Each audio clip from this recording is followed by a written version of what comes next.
Well, well, well. It is Friday, and thank God it's Friday, but I'm always happy for every single day. But I'm also thankful for our beloved Dallas Cowboys, and the Dallas Cowboys are already starting to make some moves. And one of the moves they made, of course, is that the Cowboys have released one Logan Wilson, and we're going to talk about that today. But that actually isn't the major conversation that we're going to have today. The major conversation that we're going to have today is this insane conversation. This insane conversation about the Dallas Cowboys trading George Pickens for Maxx Crosby. I've already talked about this once, and I'm going to tell y'all again why this is absolute insanity. Let's talk Cowboys. We're about to talk facts. Yep. I done told y'all that, boy, we gonna be doing that Quentin Williams dance all season long. Let's go. Man, it is time to talk Dallas Cowboys. And not just talk Dallas Cowboys. We're going to talk facts about the Dallas Cowboys. And we're going to try and talk some sense into Dallas Cowboy fans. Welcome, Dallas Cowboy fans and Cowboy haters alike. I'm the G. I'm the host of Let's Talk Cowboys, where we talk facts. And if you like this video or you like this live stream, as you come to this live stream, please hit that like button, share, subscribe, hit that notification bell so you know the next time we post another video or go live. And if you haven't become a channel member subscriber yet, what are you waiting on? We got a lot more things coming up in 2026. Now let's talk facts. Man, I got a show for y'all today. Man, I'm telling you once again, I am not going to let y'all down. I have been going through everything I could find on the internet to bring you all of the Cowboys information that you can handle. And I am telling you, we got a show today. We got a heck of a show today. So, this is what we are going to be talking about. We are going to talk briefly about the Dallas Cowboys releasing Logan Wilson. I'm also going to show us something about the 3-4 defense that the Cowboys are working on, and we're going to talk about players who can go in that 3-4 defense. There's an article out there also about linebackers that will be available for the Cowboys in free agency.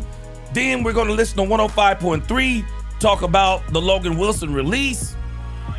And then we are going to get to the meat of a conversation. This Maxx Crosby, George Pickens thing. It don't even make logical sense. It doesn't even make logical sense. We're going to talk about it. And also, I think there's something developing as it pertains to Javonte Williams. I think there's something developing there. Javonte, I'll tell you all about it. That's going to be the show for today. We got some great stuff. Logan Wilson, 3-4 defense, linebackers, 105.3 defend Logan Wilson. We're going to talk about the Pickens Crosby trade, and we're going to talk about Javonte Williams. And I'm going to even see if I can squeeze in where we was laughing about yesterday with Skip Bayless versus Michael Parsons.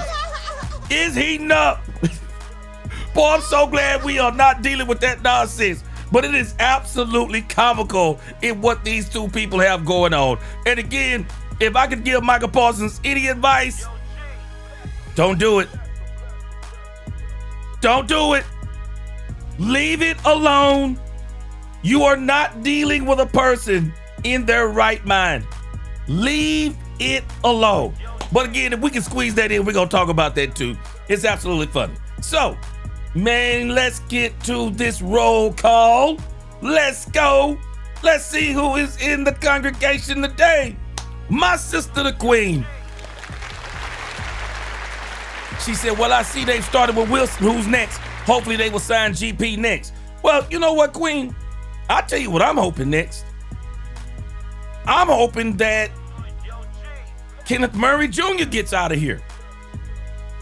I got a strange feeling they may give Kenneth Murray an opportunity. I don't want the Kenneth Murray experiment again. I don't want it. There said, what's going on? Good to see you. Ron Hanna, what up? What up, fam? Lynn from the 903, what's going on? Phyllis Guillory, what's going on? Jeremy Betts, my man, what up? Ty Howard is in here. What up, Ty Howard? Yeah. Mary Cole, what's going on? Ruffin 8385. N'Kobe Dean will fit the scheme. We'll see. Devin Mills, what's going on? Big Moss Dog. What up, Big Moss Dog? Hallelujah. Salute. Hallelujah. John Jones, as usual, he said, what up, G Money? I'm going to tell you it's a New Jack City. What's going on with you? Jeff Shack, what's going on? I thought Maxx Crosby signed an extension with the Raiders, or was that false news? False news. What's going on? Marvin Mays, what's going on with you? Demetrius Noel, good to see you as usual. John Henry, he said, let's go Cowboys. Freddie Morales, El Truco in the house. What up, Freddie Morales? Frank Lawrence in this thing, what's going on? Robert Jones, 70 Boas back, what's going on? Good to see you. More Eddie, what up, More Eddie? Yup. Rico Jones, not Rico Suave, but he might still be Suave. But what's going on, Rico Jones? Prime Rage TV, good to see you back. Dion Criddle, it's that Bama boy. He said, thank God it's Friday. Yes, sir. Everett, what's going on? Good to see you. And nobody is smoother than Michael Smooth. Mike Smooth in this thing on a Friday. What up, Mike Smooth? Yeah. Let's go. We about to talk some Cowboys today. What's going on, Alte Lord? What's going on? Good evening from Connecticut. What's going on? All right. Let's get this thing going, man. I appreciate y'all. Give yourselves a hand. Best chat on YouTube. All right. Let me fix something that I broke earlier. Hold on just a second. All right, so let's get this thing started. So our first order of business is, let's start talking about Logan Wilson. Excuse me, let's start talking about Logan Wilson. The Cowboys let go of Logan Wilson, and I think this was a very good move by the Cowboys. Logan Wilson never quite fit with the Cowboys, I believe. He never quite fit.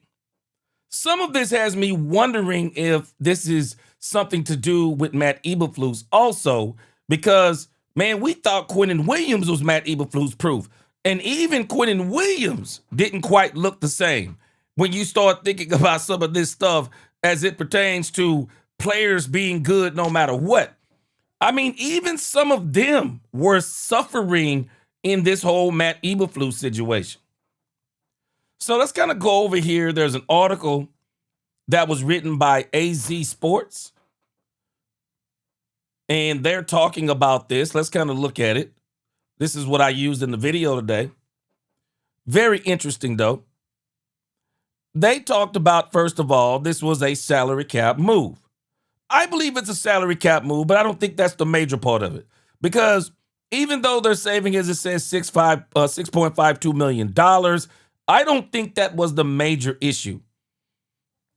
I think where we should probably be somewhat excited about this, I think the real issue is that he didn't fit what Christian Parker wants to do. I think that's the real issue. I don't think he fit the scheme. I don't think the Cowboys believe, I don't think Christian Parker believes, I don't think Christian Parker believes he's fast enough to do what he wants to do. And so the Cowboys are going to save, it says here, $6.52 million.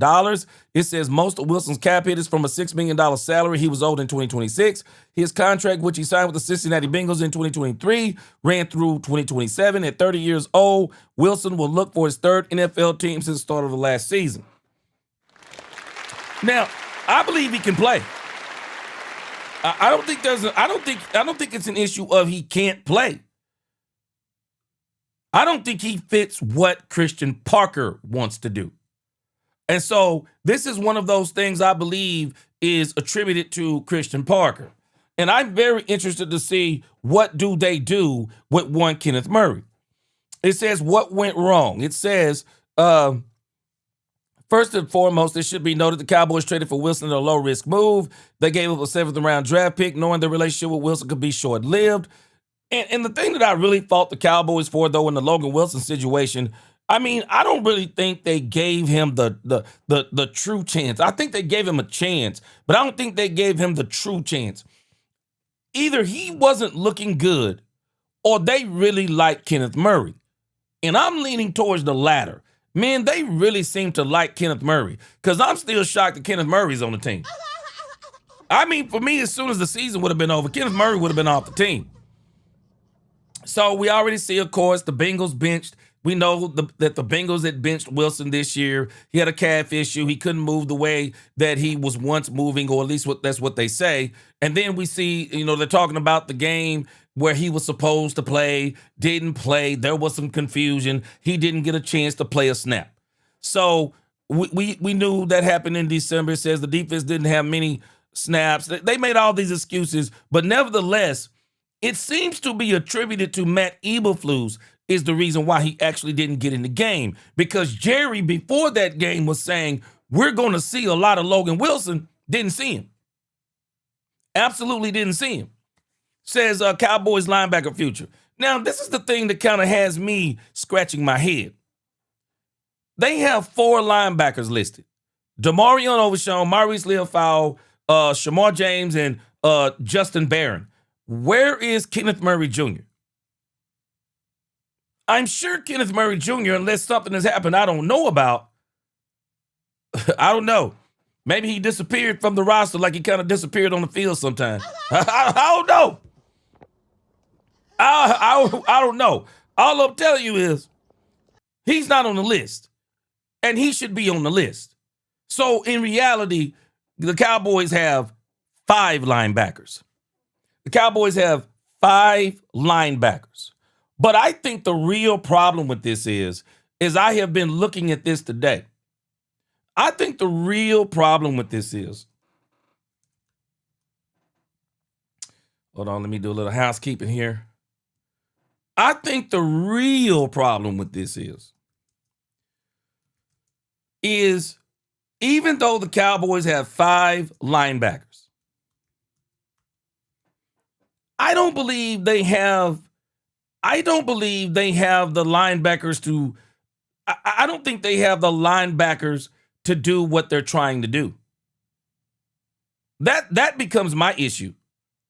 I don't think they have the linebackers to do what they're trying to do. I don't think they have those linebackers. I was looking at, I kind of made somewhat of a little bit of a chart because when you run this 3-4 defense, and this is where I'm concerned, not concerned that they're not going to be able to get it done, but I'm concerned about this 3-4 defense. I kind of made this make-do chart real quick. I'll make a better one here next week. But as we kind of look over here at the 3-4 defense, this is kind of what the Cowboys are looking at. So right now on the Cowboys defense, the 3-4 defense is comprised of a nose tackle, 2 defensive ends. And in reality, one, you want your nose tackle to be a true nose tackle. We got that in Quentin Williams. And then when you look at your defensive ends, you kind of want those to be bigger defensive ends because this is the anchor in a sense of your run game and pass rush. So the Cowboys, I believe what they're going to do is that Kenny Clark, Oso Digizua, and Quentin Williams are going to be the base of that 3-4 defense. Maybe they will, maybe they won't. I'm not for sure, but this is just what I'm imagining it's going to look like. So then you got at the corner positions, Revel and Bland. So then you got in the 3-4 defense, now you have 4 linebackers, 2 outside, 2 inside. Who are the outside and inside linebackers? I'm thinking that Easy is going to be the outside linebacker. Clowney isn't extended yet, so I'm not sure. Who's the other inside linebacker here? And I do believe that Demo will be an inside linebacker. And then the question is, who do they keep out of these safeties? Donovan Wilson or Malik Hooker? Because I don't think both of them are going to make it. So when you look at this 3-4 defense, which seems like it's going to be the base of the entire defense they're going to try to run, the Cowboys got a lot of question marks. I mean, they absolutely, in the grand scheme of things, they have a lot of question marks. Who's going to do what? And also, when you look at this, they're going to have a certain type of linebacker. Because, so let's say you put Easy at the outside linebacker position. So he's going to have to cover, so of course, as the outside linebacker, he's got to help the defensive end. He's got to help him cover this outside. Then you got Demo, which I believe will play the inside linebacker. And this is where the Cowboys suffered in the run game. They got to have gap integrity. Can Demo do this? Will he be able to do this? And then this is the bigger question for me.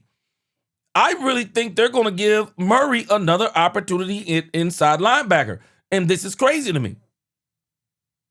Until I see Kenneth Murray not on the team, I got a strange feeling that they're going to give him the opportunity at the inside linebacker position.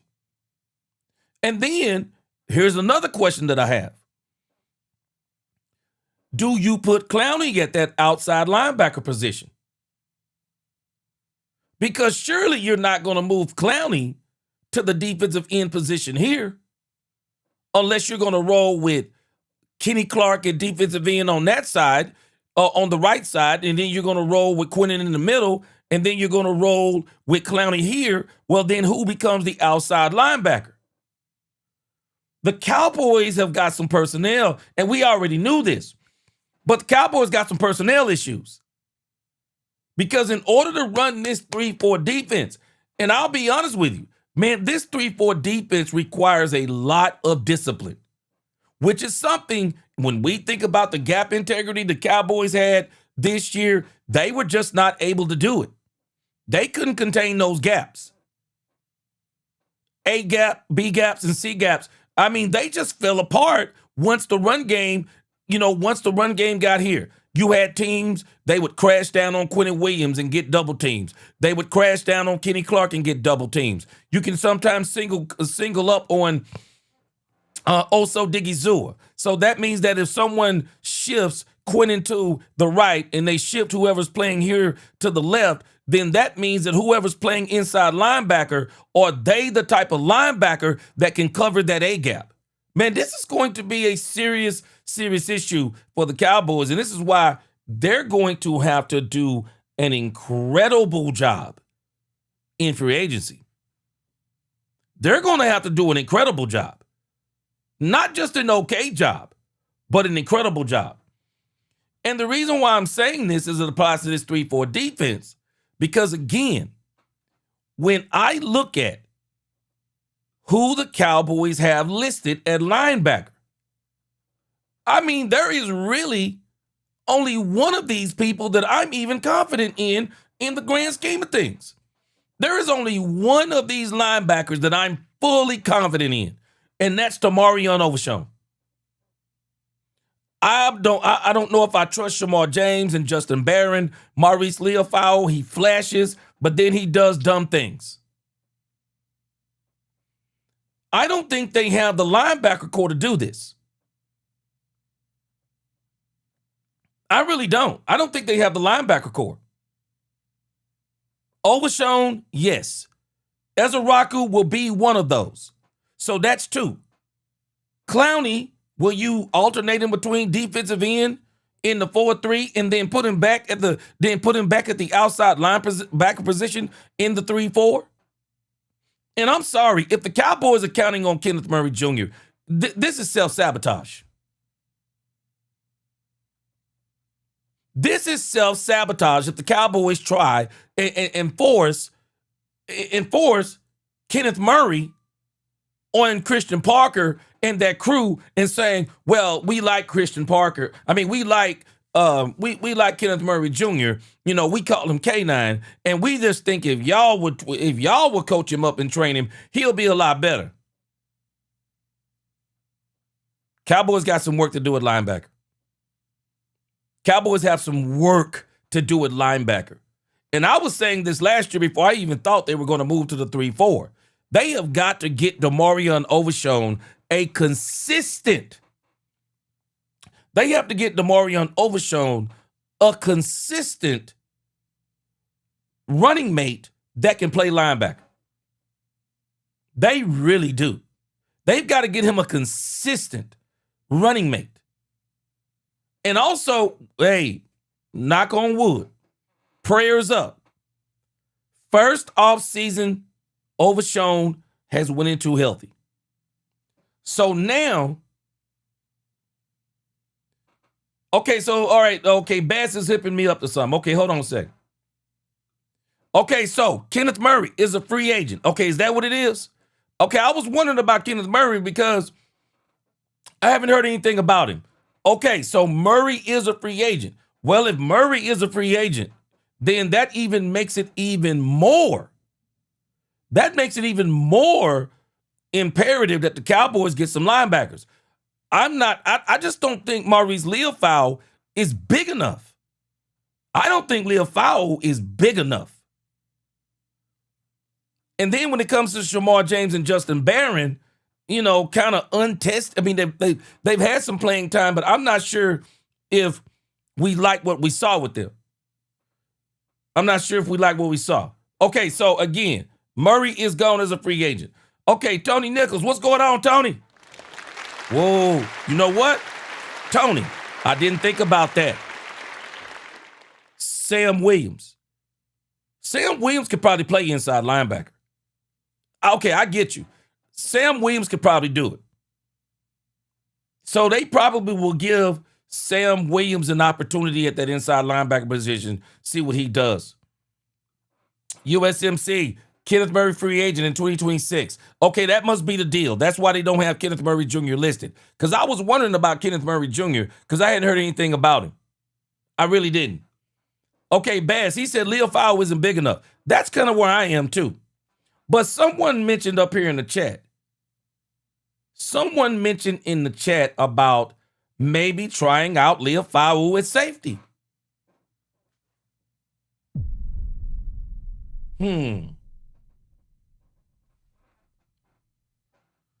I wouldn't be opposed to it. I wouldn't be opposed to Leofau. I mean, he can hit. I just think he's too undersized to play in a 3-4 defense. He's just undersized. Lost in Translation said, we are getting all new linebackers anchored by a vet we don't have yet. We need way more linebackers than just 4 backers. We need a team of 8 good backers. The secret is actually at corner. Okay. Now, Savon Revel Jr., one thing we know about him, he'll tackle. Deron Bland will tackle too. But the Cowboys, man, they got some issues at the linebacker situation. I believe they got some issues. And I think they know it. So it's not like it's not like they don't know it. But the Cowboys, yeah, I agree with the Lost in Translation. You said 8 backers. Man, that's a lot, man. That's a lot when you're talking about in one season. I mean, Overshown will be one of them, so you really only need 3. The issue is, are you going to trust Shamar James or Justin Barron? So again, this means the Cowboys are going to have to get out there. They're going to have to get out there and really be in there. They're going to have to really get out there and do some serious scouting on the linebackers that are going to be in free agency. Man, this is a big deal. And this is one of the problems. This is one of the problems with the 3-4 defense. Salute USMC. What's going on, Reggie TX? Good to see you. Bass, what's going on? Frederick Johnson, what's going on? I'm telling us, man, when you start talking about 3-4 defense, the problem becomes exactly what Lost in Translation is explaining. Man, you need a lot of linebackers. You really do. Some teams don't run the 3-4 because of the amount of linebackers that it requires. Okay, Rico Jones is the one who talked about Leo Fowle being maybe a safety. I wouldn't be opposed to it. I would like to see what he could do. He can hit. He's slender. I think he could do it. Queen said that the Cowboys are going to get C.J. Allen. Book it. Okay. Mike T said Clowney can't play linebacker. So, Mike T, you believe they're going to move Clowney going back to the diagram that I kind of created. So you're saying that you believe that the Cowboys will move Clowney. You're believing they're going to move Clowney to this defensive end position. You think they're going to move him here rather than having him out here at outside linebacker. But again, this is the problem when you run the 3-4. You need a lot of linebackers. You really do. And you don't need okay linebackers. You need versatile linebackers. You need hybrid linebackers. I mean, not to bring up Micah Parsons, but I think Micah Parsons would thrive in a 3-4. I believe Micah Parsons would have thrived in a 3-4 defense. Letting him play outside linebacker in a 3-4, man, Micah Parsons would be one of the most terrifying linebackers you've ever seen in a 3-4 with his athletic ability. I think he would have been incredible, but water under the bridge. But the problem with this scheme, it requires hybrid, smart, athletic, quick, hitting, and can play the pass type linebackers. And whoever is your weakest linebacker, he will be the weak link in this defense. Man, this defense, I mean, I'm just being honest. I really believe that a 3-4 defense, y'all tell me if y'all think I'm wrong. I just think a 3-4 defense, it takes a little bit more to build. It really requires a little bit more to build. If you're going to build that in a season, well then we got to look at it for what it is. You got to target one edge rusher in free agency, and then you got to target pretty much all linebackers. You got to target an edge rusher, probably 2 linebackers, and 1 corner. Because we need to replace, even though I do believe Deron Bland is going to play in the slot, and I believe the Cowboys are going to get their corner in the draft. But it still puts you in a very sticky situation because these linebackers, I'm with Lost in Translation. If you're going to have 4 on the field, you at least got to have 4 to 5 off the field. At least. This defense, and I believe this is one of the reasons why a lot of people choose not to run this defense. I believe this is the reason why people choose not to run this defense. It is hard to situate. It is absolutely difficult to situate because, again, of the amount of linebackers that it requires for you to run it. And I'm telling you, when you go in the draft and you're talking about picking these linebackers, well, guess what? You got to hit. You got to hit. You got to hit in free agency. You got to hit in free agency, and you got to hit in the draft. There can be no duds if you're going to run this type of defense. Bottom line. And I'm not opposed to the Cowboys running it by any stretch of the imagination. I'm not opposed to him running it. I just understand what it's going to require for them to run it. I understand what it's going to require. I mean, I'm excited about it because Christian Parker seems to be a teacher. And so and I don't think it's a matter of if, I think he will come in, and I do believe he will do a good job of teaching it. I really do. I think he'll do a good job of teaching it. But this puts a lot of pressure on him and the Cowboys. They have got to hit in the draft, and in particular, they got to hit in free agency. This is a big deal. Let me read some of you guys' comments. I'm sorry, I'm cleaning up some clutter at the same time for a reason, so we don't get interrupted here. But I'm telling this, man, this is a big deal for the Dallas Cowboys. It's a huge deal. And so for them, they got to figure this out. And so we only have one of these guys on the team. At least in my estimation, we really only have one linebacker on this team that is probably going to, and again, Ezra Raku is going to be one of those linebackers because I thought that's kind of what he was last year. He's really, really undersized. He's really undersized as an edge rusher. So I think he will be moved to that outside linebacker spot. But we're going to see how the Cowboys play this. All right, let's go over here real quick. Let's kind of go over here. I got another article. Patrick, let me read his name. I always get confused by how he says his name here. You make sure I get his name right so he can get credit for this. I saw an article that he put together over here on DallasCowboys.com. He put together a list of 5 linebackers, I believe. Patrick Walker. It's actually Patrick with no C. Walker is his handle over on X. So he put together a really good list of dynamic linebackers that the Cowboys should be looking for over here on the open market. Let's look at those and see what we think.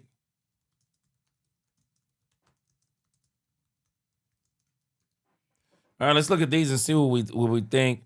Patrick Walker, he writes that with Christian Parker now officially introduced as the Dallas Cowboys' newest defense coordinator and his staff completed, it's time for the rubber to meet the road on that side of the ball. To put it plainly, the defense in Dallas stunk up the joint in 2025, and Parker's job is to make it more fragrant than it's been in decades. To do so, he'll first have to look at positions of need, and there are several. But one could argue that the most pressing is at the edge. More on that in another write-up, and linebacker.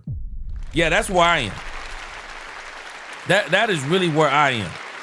And I think the linebacker is the one that they really got to be searching for. It says the latter was in dire straits last season. Yeah, under the instruction of Matt Eberflus, and that's saying the least. The absence of DeMario Overshown due to injury loomed large in the team's free agency approach, signing Sanborn and Murray to try to help the situation alongside promising second-year talent in Maurice Leofau, but Leofau was effectively handcuffed. Sanborn didn't finish the season, and Murray was maligned for his play. And Logan Wilson was officially waived short after the Christian Parker finalized his staff. With Overshown now fully healthy and having several games on his belt following his post-bye return, Leofau chomping at the bit to show Parker what he can do, and Shamar James, a rookie standout with a good upside and a motor that won't quit. It feels as if the Cowboys are one splash away at linebacker from blowing the lid off the position. Finally, I think they need 2, at least 2 to 3. It says what's here. Kenneth Murray. Now, I thought Kenneth Murray signed a 2-year deal. It said, to put it plainly, the experiment to see if Cowboys could unlock Murray didn't work. To be fair to Murray, though, his struggles was as rooted in the schematic issues of Matt Eberflus as it was anything. But to be fair to others like Maurice Leofau, Murray also got a chance after chance after chance by the same coordinator. Things simply did not work out for him, save for a splash play or two. The 7th-round pick sent to the Titans to acquire him isn't that big of a deal for a test drive at a position of need, but the Cowboys can do better in this year's free agency. Again, I thought he signed a 2-year deal. Sanborn, of course, we already know Sanborn is out of here. Sanborn fared even worse than Murray did in 2025. Signed as a free agent in last year's spring, he was looked upon to lead the unit, but his rocky start was followed by a groin injury that wound up ending his season in early November. His 5 starts in 6 games left much to be desired, both from a production standpoint and in assessing his availability. Again, the Cowboys can do better in this year's free agency, and no, that wasn't an echo. Right. So these are the players that are out there he's listed. And I saw somebody mention Nakobe Dean earlier. Nakobe Dean. If you're on the Cowboys defensive staff and you've coached Nakobe Dean directly or indirectly, raise your hand. 1, 2, 3, okay. Christian Parker coached Dean for the Eagles, and prior to him getting the nod as their 3rd round pick in 2022, there was Kadiria Uzo-Deribe, I'm pretty sure I messed that up, and Robert Muschamp winning a national championship at Georgia with him. With so much familiarity and Dean's ceiling only slowed by a couple of bouts with injury that he's since returned to form from, you can bet his name will come up in Dallas. I like that. Nakobe Dean. Another guy is Quay Walker. It says similar to Dean, save for the Parker influence at the NFL level. Walker is a national champion from Georgia that excelled on the very same defense that included efforts from Uzo-Deribe and Muschamp, a former first-round pick of the Packers in 2022. It can rightfully be said that he's not fully realized his ability at the professional level yet, but it's also true he's impacted games and shown what he's capable of. Reunite him with Georgia coaches and introduce him to Scott Simmons. Combine him with Leofau, Demarion Overshown, and Shamar James, and something special might occur. Market value $8.3 million.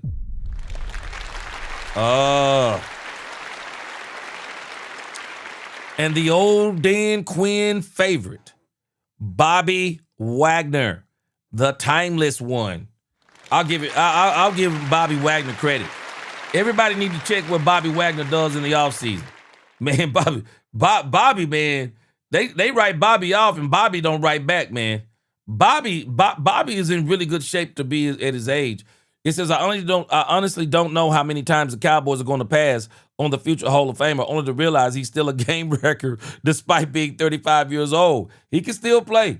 His age makes for a short-term deal, possibly 2 years with an out after the first, to get both high-level production and the teacher for Leofau, Overshown, and James, and that alone is worth the price of admission, though you'll get far more than just that mentorship. He's worth $9.5 million annually. Yeah. Yep. And then there is Devin Bush Jr. Like Walker, Bush is a former first-round pick, but unlike Walker, he's already made his rounds through 3 NFL teams before arriving in this year's free agency market. His most recent stint was a 1-year, $3.25 million deal in 2025 with the Browns, where he was a key part of one of the best defenses in the league. He started in all 17 games, earned an AFC Defensive Player of the Week honor, and finished with the second highest tackle count in Cleveland. And that's not to mention the 2 forced fumbles, 3 interceptions, and 2 pick sixes as a linebacker. Oh, yeah. P.S. Devin Lloyd's projected market value was $20.1 million annually. He will not be on the Cowboys list. So these are the linebackers the 5 linebackers. Devin Bush Jr., Bobby Wagner, Quay Walker, 4 linebackers, Nakobe Dean. So I think it's a good list. It'll be even more to look at as the weeks go along. But the Cowboys, in my estimation, man, they're going to have to hit at least on 2 linebackers to be starters. And then they're also going to need maybe some depth, or maybe they'll keep Leofau, Shamar James, and the other guy, they'll keep them as and just kind of train them up to be ready to take this thing on maybe in a year or 2. So that's kind of where we are at linebacker. All right, let me read a super chat real quick, and then we're gonna jump into we'll jump into some comments, and then I'm gonna go back over here and we're gonna watch what 105.3 The Fan had to say about this thing with Logan Wilson. Tony Nichols, appreciate that super chat.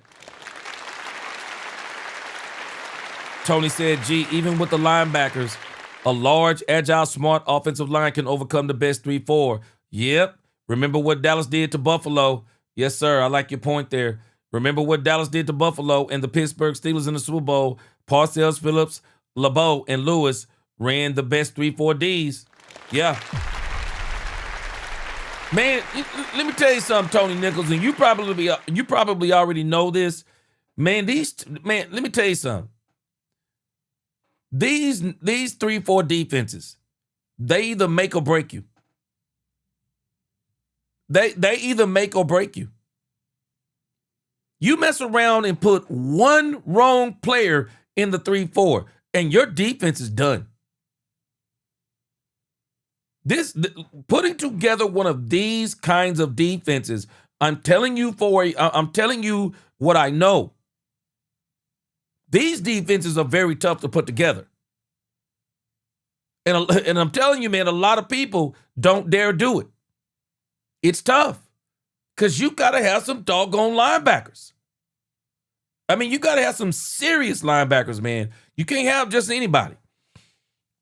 Tired Cowboy fan, he said, I want a safety with ball skills, tired of just the hitters. That's gotten us nowhere.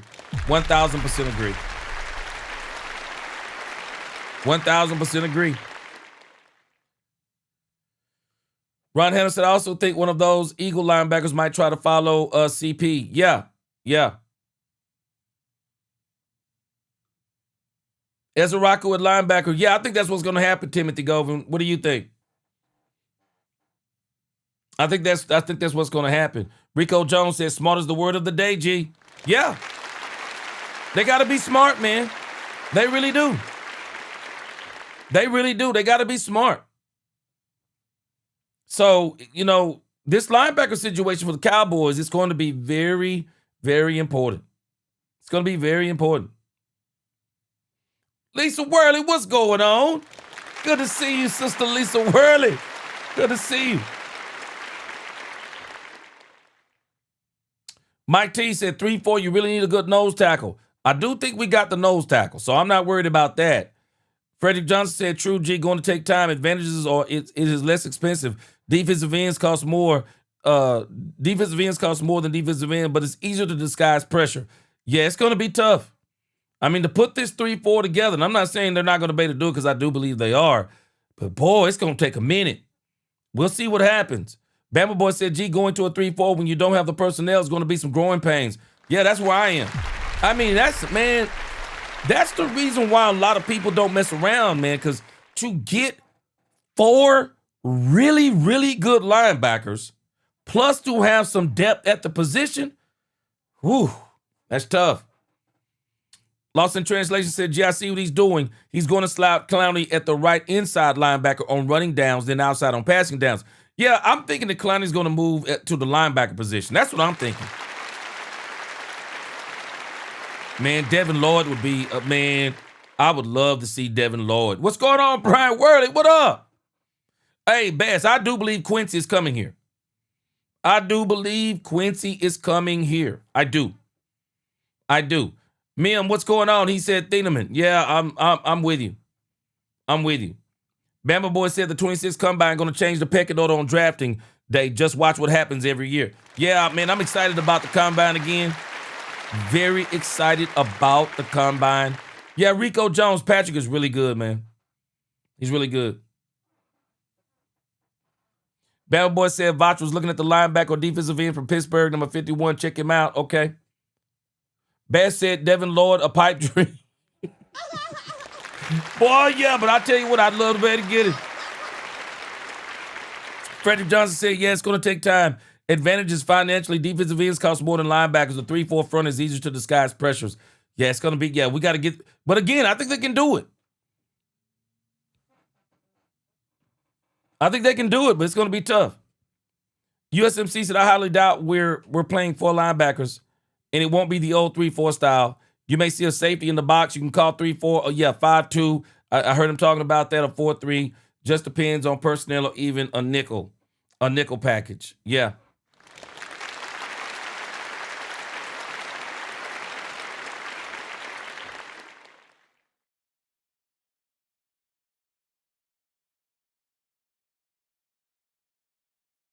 Yeah. So, all right. So let's go over here to 105.3 The Fan real quick. We're going to check out what they had to say about this, about the Logan Wilson trade and this entire linebacker situation. So let's check that out real quick. Waved goodbye by the Dallas Cowboys. Goodbye. See you later. Yeah, it's it's unfortunate that didn't work out. I think you could definitely see why Cincinnati decided to move him to the bench. Just can't run as well. The instincts were still there, just physically wasn't quite the same player. Saves the Cowboys a little over $6.5 million. No dead cap space. Now this allows him to get ready to find a new home as free agency begins, and helps the Cowboys with their books right off the bat. Yeah, a true no-brainer move, and I guess they're doing him a solid here by just getting this done as soon as possible so he can start putting feelers out. And I love it because what it shows is the Cowboys got full recognition of how bad their linebackers were, and somebody was like, we're not hanging on to this guy and keeping our fingers crossed. He's a placeholder. He's going to give us replacement-level linebacker play. Like, the standard has been raised, and dang it, it cannot be that bad. I feel like Cowboys teams of years gone by would be like, well, we traded for him, and we thought he was good then, so we think he's going to be better with a full off season with us. They'd give us some sort of horse crap answer like that, but this signals that they're aiming for a significant upgrade. Why are you not getting powerful erections even after taking ED medication? Hold on a second. Y'all forgive me on that. I think I'm on my wrong. Hold on a second. I'm on the wrong account. This is why you have YouTube Premium. Y'all forgive me on that. Capital L, Logan Wilson. Waved goodbye. Still there, just physically wasn't quite the same player. Saves the Cowboys a little over $6.5. YouTube Premium, ain't it, y'all? This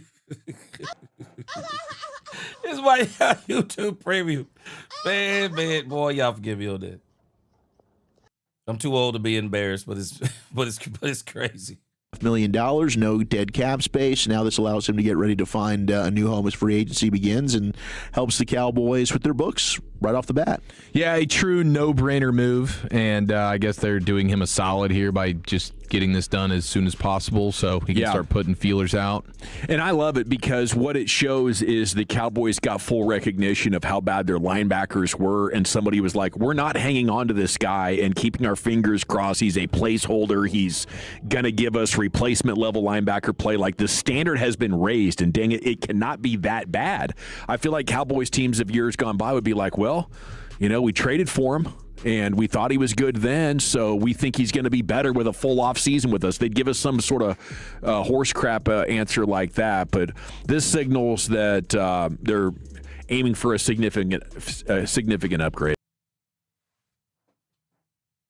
All right, I guess that was a short video. Thought it was longer than that. Yeah, this is one of the things, guys, if we can really, one of the things that I'm really loving the Dallas Cowboys are doing. Hold on just a second. I got people. Okay, let me get my do not disturb. All right. One of the things that I really love that the Cowboys are doing, they're not wasting a lot of time. Cowboys used to waste a lot of time on making moves and dragging their feet, going on vacation, it seemed like, doing free agency. They're not doing that no more. I mean, they are really getting after it. And so I'm really loving what the Cowboys are doing. I mean, they're just letting guys, hey, you know what, not working out, let guys go, don't even look backwards. So I love exactly what the Cowboys are doing. I love what the Cowboys are doing. Hey, there's no point in hanging on to Logan Wilson. Let him go ahead and get out there early. Keep that same energy with everything that you're doing. Everybody that you need to release, go ahead and release them. Everybody that you need to sign, let's go ahead and get them signed. So I'm very excited about this. Mike T, he says, in 2006, our defense was 3-4. Our starters, nose tackle was Jason Ferguson, Ratliff. 3-4 starts with nose tackle play. Well, we got the nose tackle. There's no doubt about it. We have the nose tackle. I'm not even worried about him. Quinnen is that man. He is that man. I am not worried about him. So we got that. Man, I'm so glad that we got him. I don't know what to do. So he's ready to go. Timothy Govan, I don't know if Houston can play at linebacker. He doesn't really have the build. Mike T, I do think we have the backup nose tackle, and I think that's Kenny Clark. Yeah, we got Kenny. And again, what about Jay Toya? Okay, yeah, Murray's a free agent. Didn't realize that. Okay, he's a free agent. Christian Legal, he said, what up, G? He said, I believe 3-4 would be great. Well, it's going to be great because that's what we're going to be running.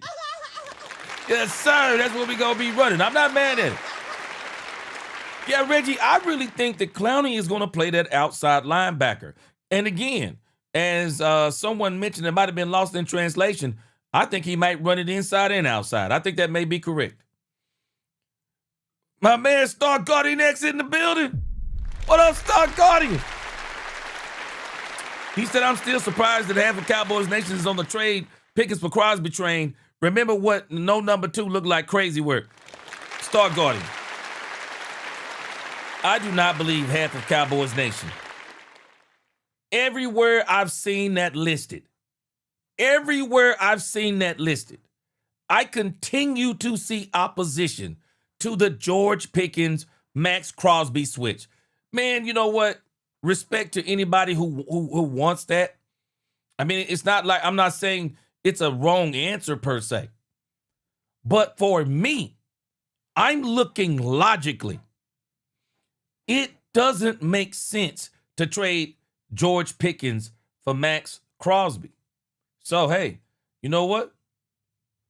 All right, football fanatics, send me your address. I'm going to reach out. I got about 6 people. 6 people I'm going to reach out for. I'm going to be sending things out to in the next couple of weeks. So appreciate you sending that to my email. And I'll be contacting other people. You already got my email. Henry said, he said, I saw you blush. Man, it's crazy work, bro. It's crazy work. Demetrius Noel says, Cowboys fans got short-term memory. Who are we going to get that will come right in and give the offense the same production as GP did? They need to stop drinking the social media Kool-Aid. Man, I don't understand the conversation, but we're going to have it. And I'm going to break down the Maxx Crosby. I'm going to break down this whole Maxx Crosby thing. And I've already told y'all what this is. I don't understand why nobody is saying what this is. I know exactly what this is. And let's dig into this thing with Maxx Crosby. Yeah. Here we go. Let's talk about the Maxx Crosby trade. First things first, let me tell you what the Maxx Crosby trade is. I've already told y'all this. And I don't understand why other people are not talking about this part. And maybe they are. I don't get to listen to people like I used to. But this is the biggest part of the argument. Maxx Crosby. Let me show you what's really going on here. And it makes perfect sense at what Maxx Crosby and his camp are trying to do. What Maxx Crosby and his camp are attempting to do. It makes perfect sense what he's doing. Let me tell you what the Raiders did. I'm going to give the Raiders credit. Hold on, let me make sure. I want to put a timestamp on this.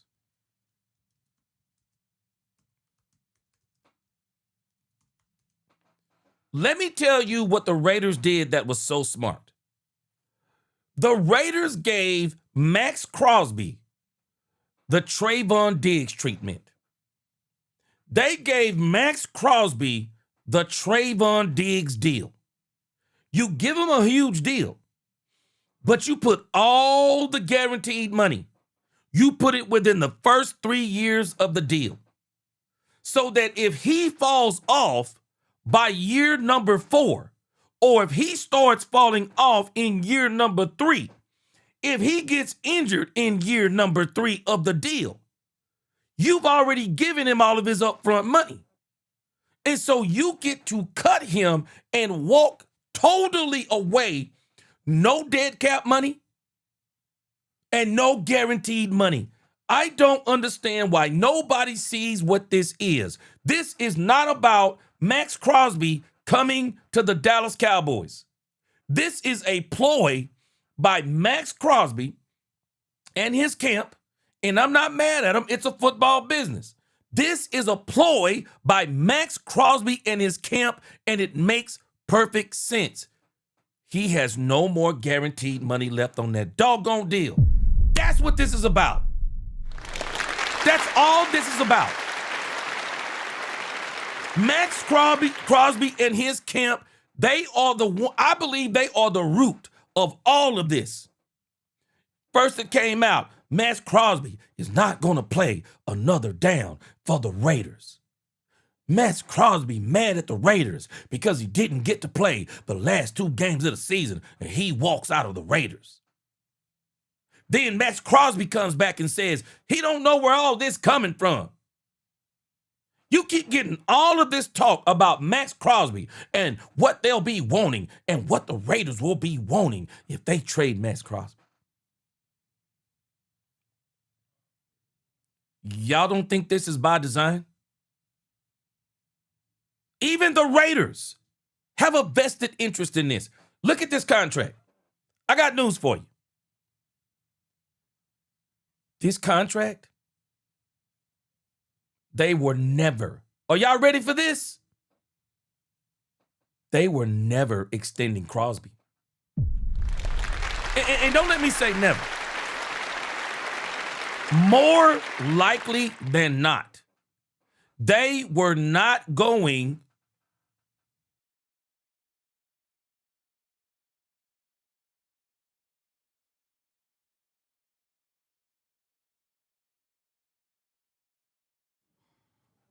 The problem is, and don't let me say the Raiders were never going to extend him, but there is a good chance the Raiders were not going to extend Maxx Crosby. And please don't think Maxx Crosby didn't know this. This is the last year of the guaranteed money on the Crosby deal. And if you get Crosby, he hits you for $35.8 million. Bass, you ready for this part? You ready for this part, Bass? Because I'm sure you already know what I'm about to say. Bass, watch this. Unless, are y'all ready for this? Unless you trade for Maxx Crosby, and then you say, how do we stop $35 million from hitting us on this year's cap? How about we extend Maxx Crosby another 2 years, and then we can push money into void years and another signing bonus? Stop playing with me. Stop playing with me. Stop playing with me. I know what Crosby is doing. Stop playing with me. He has no more guaranteed money. None. 2027, 28, 29. None guaranteed money. The team that gets him could be able to walk right away from him at the end of the season. I got news for you. Do you really think Maxx Crosby is going to go to a team that is not going to extend him? I'll let you think about that. I'll let you think about that. Do you really think that he's going to a team that is not going to extend him? Why would he do it? Why would Maxx Crosby do it? Any team that signs Maxx Crosby, they already know if I sign him or if I trade for him, I got to extend him. I can't let $35.8 million come right off my bottom line. I can't do it. I can't do it. It's not going to happen. Judah's redemption. He said the Raiders need to lock him in so Cowboys can shut up about it. Judah, can I hit you with some more news? Why would the Raiders do it? Can you explain to me why would the Raiders do it? The Raiders are asking themselves that if we extend Maxx Crosby, he'll be 30 years old on the extension. And if we extend him for 3 years, that means we keep him for 3 years and he'll be 32 years old by the end of the deal. Do we really want to do that? I mean, really, do we really want to do that? Because we don't know what Maxx Crosby is going to look like in 3 years. There's a reason why they did the deal like this. It makes perfect sense.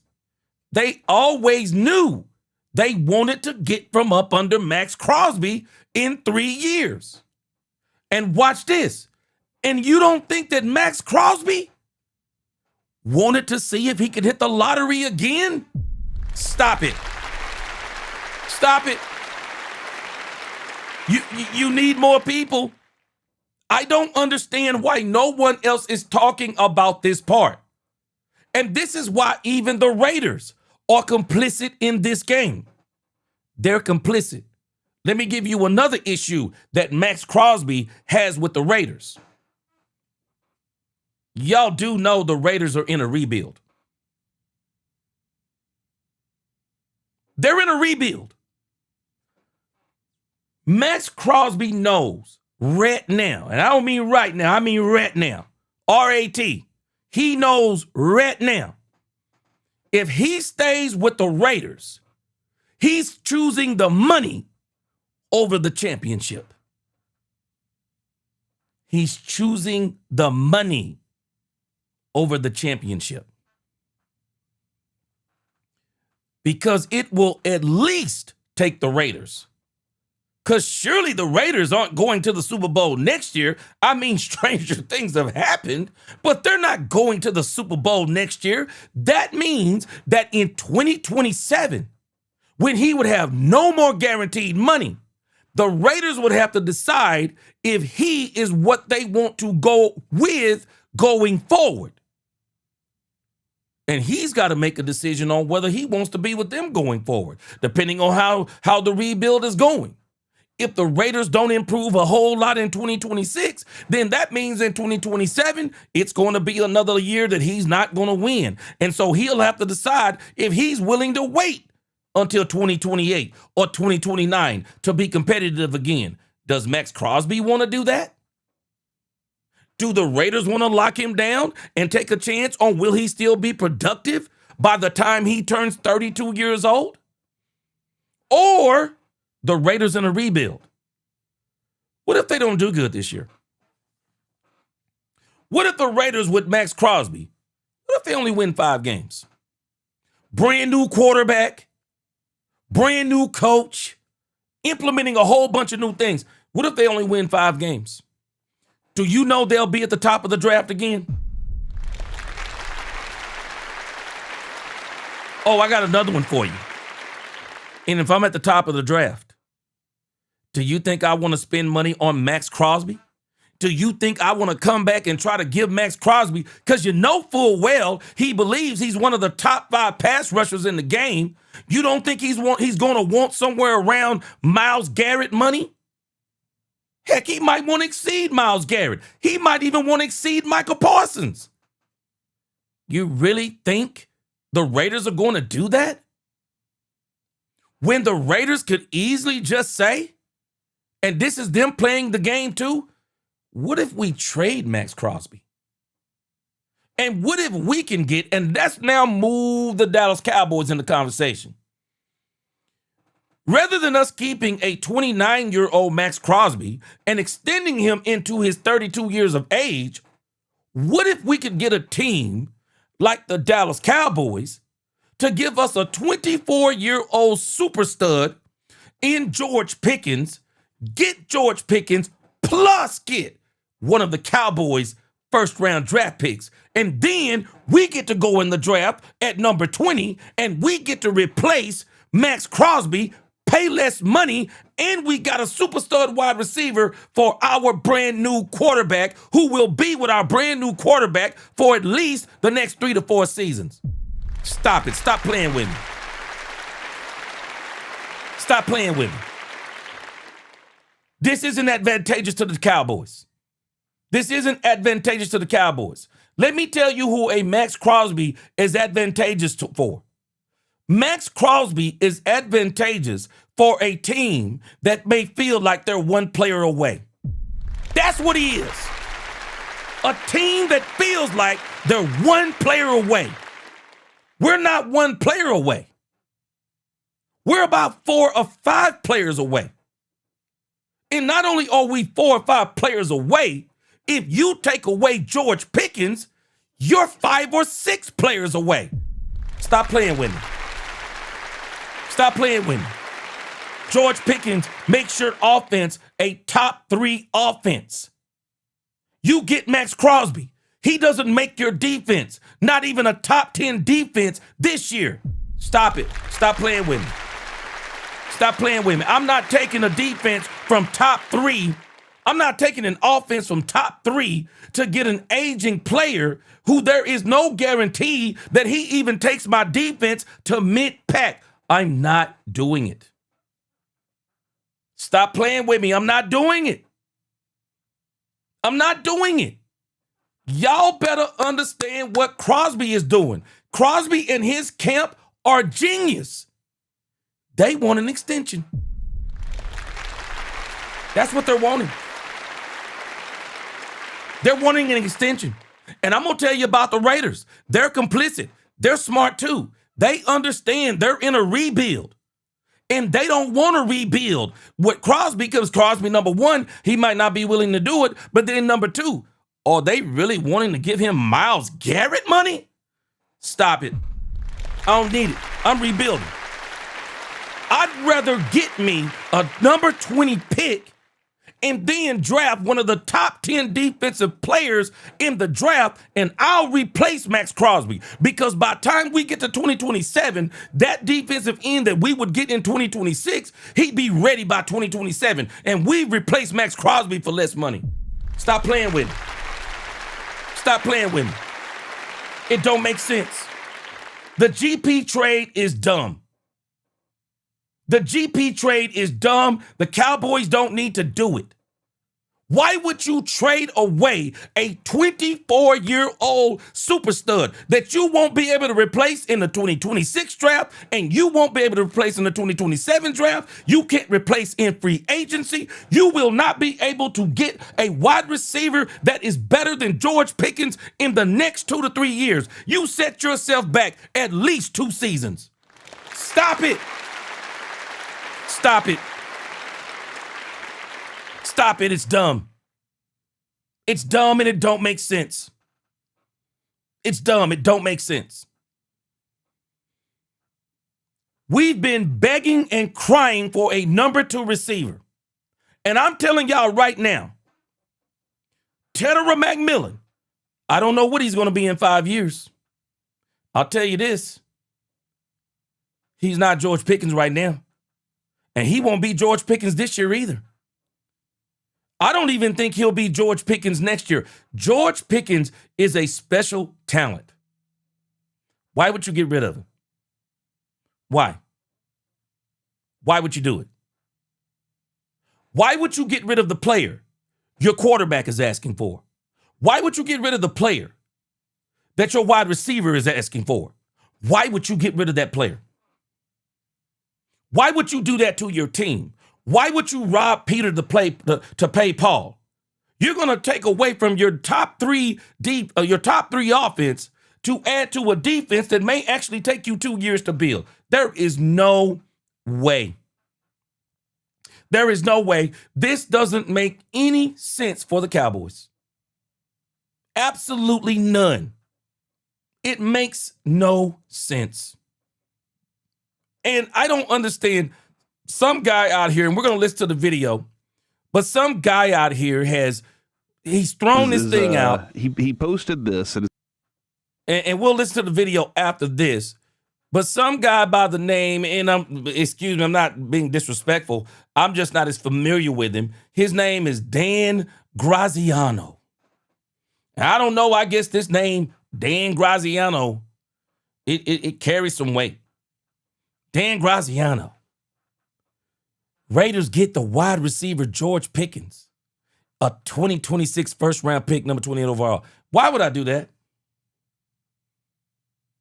I don't understand where this makes sense for the Cowboys. Why would I do that? What's the advantages for the Cowboys?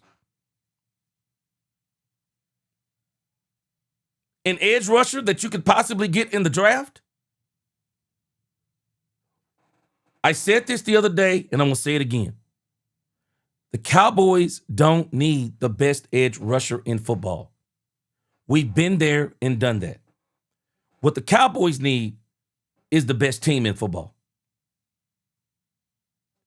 You could go get Jalen Phillips or someone of his ilk. And I would dare say, with the scheme the Cowboys are about to run, they would be just as good with Maxx Crosby. I'm not telling you Jalen Phillips is better than Maxx Crosby, but I'm not concerned about having the best player at the position. I'm concerned about building the best team. I would get Jalen Phillips cheaper than him. I'm sure I can get Jalen Phillips cheaper because I'm telling you, Maxx Crosby with that $35.8 million, he wants an extension and he wants Myles Garrett money. He is wanting to walk off into the sunset with his last big deal. He won't get it here if it's me. If I'm the Cowboys, he won't get it here. I'm not giving George Pickens to the Raiders. I'm not doing it. And especially George Pickens and a first-round pick, I'm not doing it. I'm not giving the Raiders that. That is insanity to me.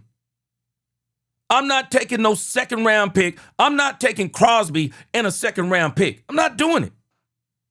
I'm not doing it. I don't want that. And I don't even want, frankly, I don't want Crosby's deal. And if I'm the Cowboys, I don't want to try to work out some kind of deal with Crosby where I push some money down the road. Because I'm telling you right now, I don't believe Crosby's going to take that. Why would he? What would be the reason that Crosby would allow the Cowboys to rework his deal? Why?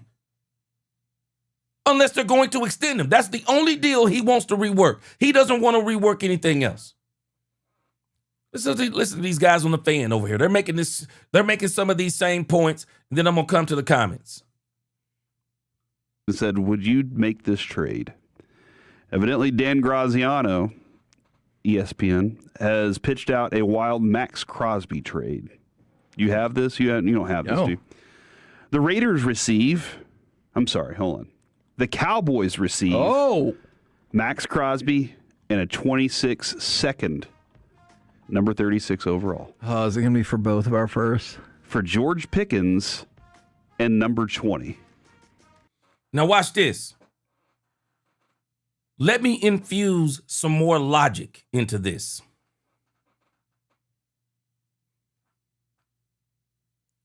So you really believe that if you give the Raiders your number 20 pick,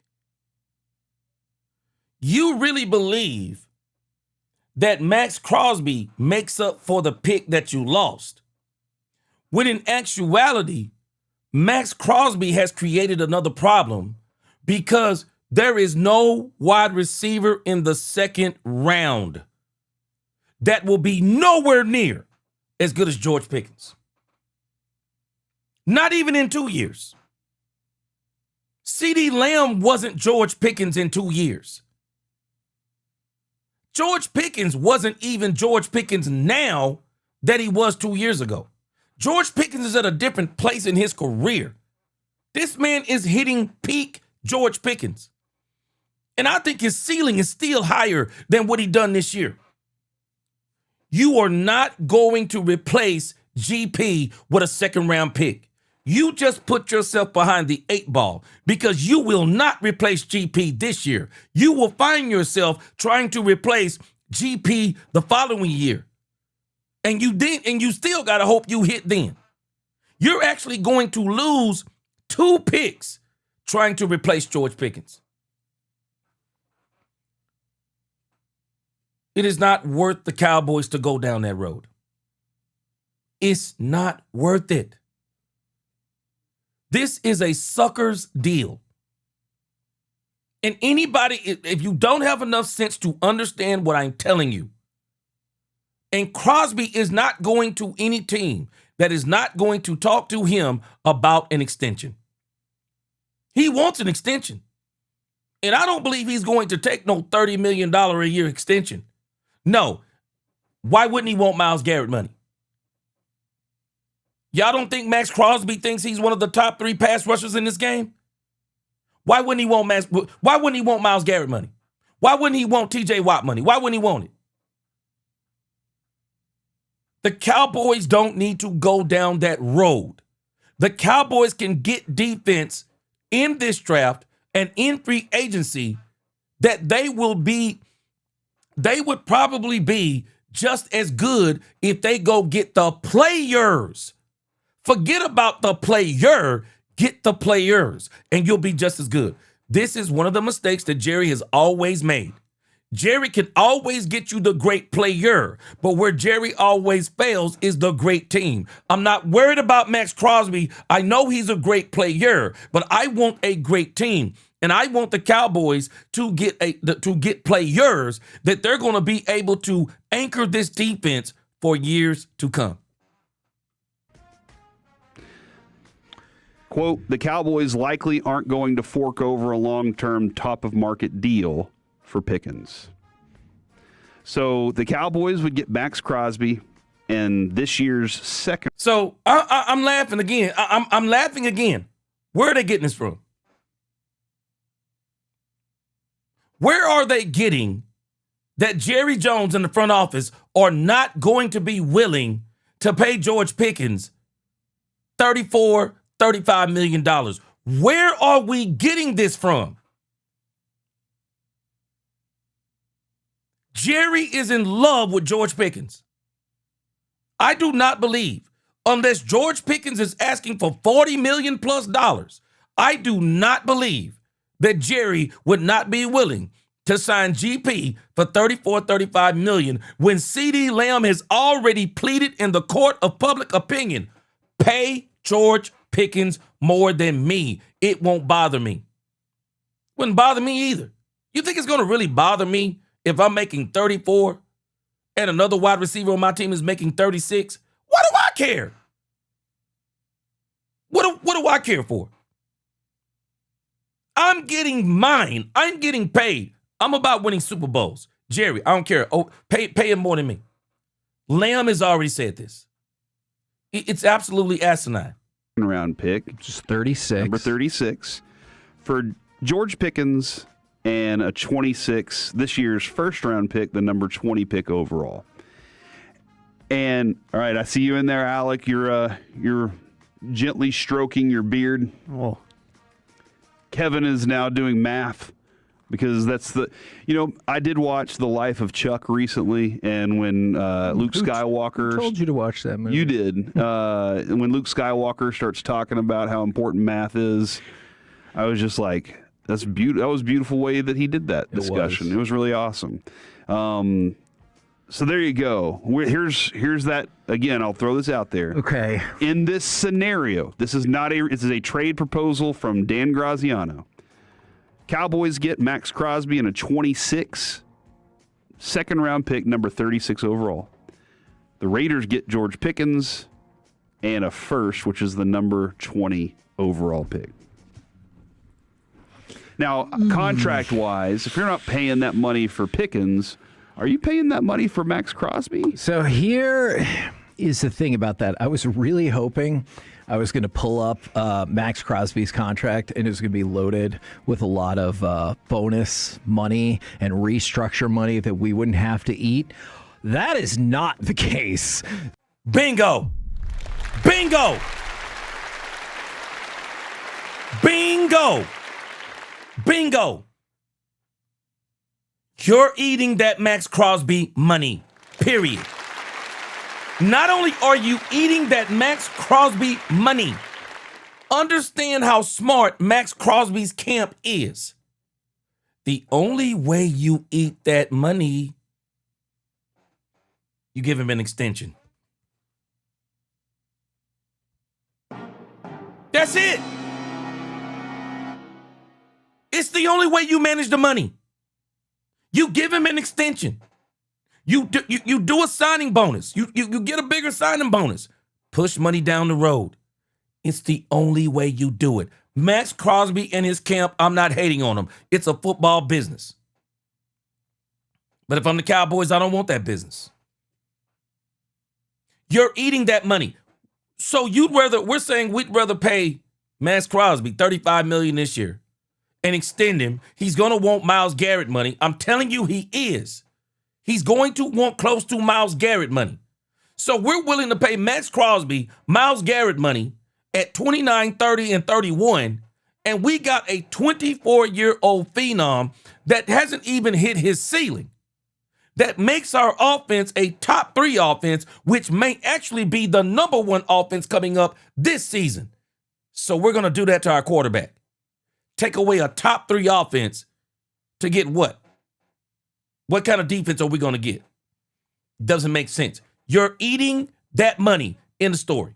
So the way they set this contract up, I think this is the last year with guaranteed money on it. It's the Trayvon Diggs most deal. of that guaranteed money passes along to you. So I believe his cap hit would be $30.7 million. Okay. And you're paying, let's say Pickens. About that. I don't think he's going to play on the tag. I just don't think he's going to play on the tag. RJ's going to be pumped. Oh, because Canada scored? With 35 seconds left in the game. There's still enough time to take a 3-2 lead. Let's go, Miro. I don't know if it was still in the power play, but they had a power play and they were bringing the heat. I don't know if that expired or not. To add to my defense. See, let me show you the conundrum we have. Let me tell you the part that nobody is talking about. If you don't think George Pickens is going to play on a tag, which essentially is a contract season because he don't want injury and he wants big money going forward, who in their right mind thinks Maxx Crosby is going to go to any team out there that trades for him and play on the last year of his guaranteed money and not want guaranteed money going into the future? Who thinks that? Stop this madness. I'm going to be honest with you as his own, if I was his agent.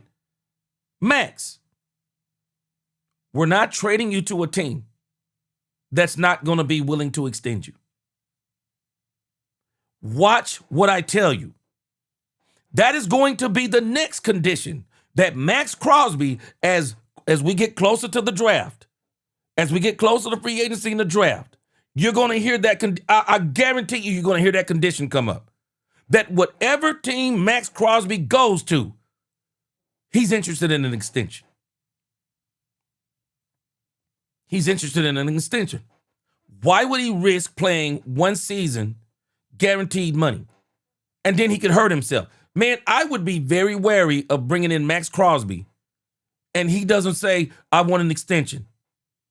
So what if he gets a phantom injury? Because I'm sorry, I wouldn't play the last year of a guaranteed deal knowing I had no more money going forward guaranteed. So if I get hurt, how do I get a big deal the following year? How do I do it? I'm just telling you, somebody says, surely he wouldn't do that. Y'all better understand, this is the football business. This is the football business. This isn't, I love the Cowboys, I love the Raiders. This is a football business. Max is also in the business of football. This is about money. This is about money. This is about money, and this is about a rebuild for the Raiders. This is not about the Cowboys. And I don't understand, why are we wanting to take away from the Cowboys to help the Raiders? This is a loaded defensive draft. It's loaded in the first round. I think you have options. I'm not trading one of my ones to get a 2-back and this player. Heck no. I'm just not comfortable with making that move. No. Okay. Because, Alec, you and I have been doing this study. I think at 20, you're going to have another player that's going to be a good player for you for a while. Sure. And so I've solved two things: making my offense even better by, or just as good by bringing Pickens back, and upping my defense by keeping my ones. I know they're rookies. I know rookies take time.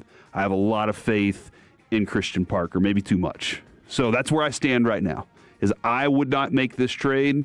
I would like to hear from the two of you guys. Yeah, and somebody asked it like by breaking it down like this: would you trade Pickens for 36 and would you trade 20 for Crosby? And see, I think the second one I would be far more interested in, and I'm sure they're going to want more than that from Maxx Crosby, but I don't think a second round is good enough for Pickens. No. But I am intrigued that it's at the top of the second round. So you're right. I did nerd out and do a little bit of math. So trading down from 20 to 36, you said, right? Yeah. So essentially, like, if you were going to trade up to do that, it would cost you the number 55 pick. So I'd have to give up 2 picks to get that anyway. Theoretically, if you wanted to move up from 36 to 20, you would have to give up pick number 55. And Maxx Crosby is going to cost you about $30.7 million on the cap this year. The only reason I am kind of sort of extra intrigued by this is the fact that, and all of your arguments make sense to me, and I don't begrudge anybody who's like, don't do it. Maxx Crosby has no guaranteed money left after this year. Could you restructure that, add guaranteed money, and then squish that cap number low?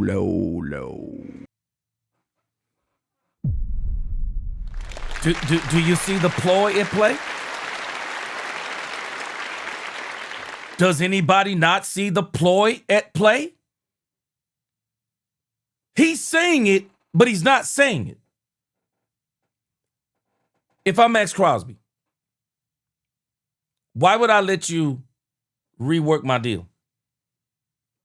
Why would I let you do it? Unless you extend me. Yeah, I'll let you rework my deal. Yeah, you want the cap hit to be less? Yeah, the way you're going to rework my deal, he's not saying it for what it is. The way you're going to rework my deal, yeah, you're going to extend me. That's what you're going to do. I'm going to sucker you into a 2-year extension so you can lessen the cap hit of what I'm going to charge you for. And I'm going to guarantee myself not just guaranteed money this year. Now I'm going to have guaranteed money down the road.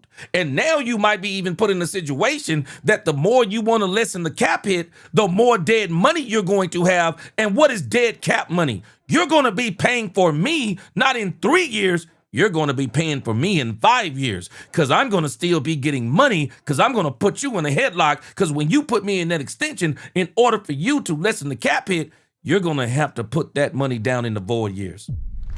Forget it. You need more people. I'm not doing it. I'm not doing it. You need more people. I'm not doing it.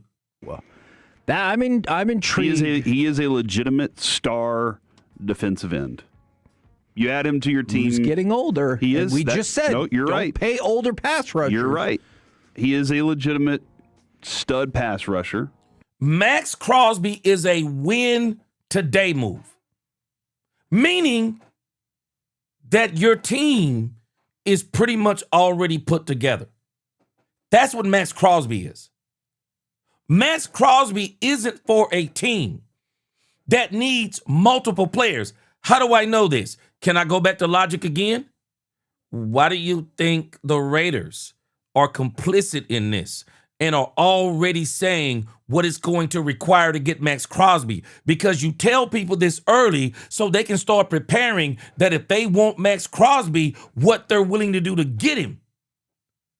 And then you can start figuring out what you're going to do in the draft to replace him. If the Raiders can replace Maxx Crosby, then why can't the Cowboys go in the draft also and do without Maxx Crosby? Stop playing. Stop playing with me. This is too simple. If the Raiders can do it, why can't we? Why can't we? We're saying that we got Christian Parker. We're saying how smart he is. We believe that Jerry's going to listen to him and Brian Schottenheimer. And I'm going to show you, after we get done with this video, how this draft, man, the Cowboys would have to be deaf, dumb, and blind to miss in this doggone draft. I'm telling us, I bet you 90% of the people in this chat could go into this year's draft and hit at number 12 and 20. Guaranteed. Guaranteed. If I was a betting man, I'd bet money on it. That 90% of the people in this chat at number 12 and 20 can hit in this draft. This isn't a tricky draft. It's not tricky. I'm telling you it's not tricky. It is too easy. It's too easy to hit in this draft. And I'm going to give you the logic behind that too. From the 901, I like this from the 901. You can flip this team in a single off season. Sign George, overpay some free agents, and hit on some draft picks. You are preaching to the choir.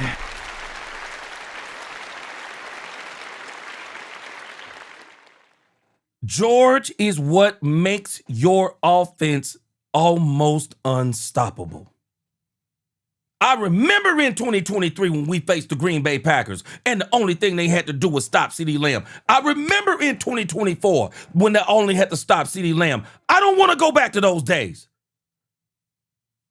And someone says, well, Maxx Crosby is a proven commodity. Well, doggone it, George Pickens is too. The man, for the first 4 years of his career, 15 yards per clip. 15 yards per clip every single season. And one of those seasons, he was 18 yards per clip. And wasn't even getting 70 receptions a year. I'm not listening to anybody talk to me about George Pickens being traded from the Dallas Cowboys unless you're going to tell me that David Mulugeta wants George Pickens to be paid more than Michael Parsons. If he wants that, then we're going to start having conversations. I'm having no conversations. I'm having no conversations. I'm having no debates. It makes no sense. There isn't an argument that makes sense. You can make it make sense as a person who has taken a debate class. Let me tell you something about debating. Winning debates don't make you right. That's actually the art of debating. Debating don't make you right. People come with their own facts. They come with facts that prove their point, rather than looking at pure logic. I don't need to debate to prove this point. The logic is written all over it. It's written all over it.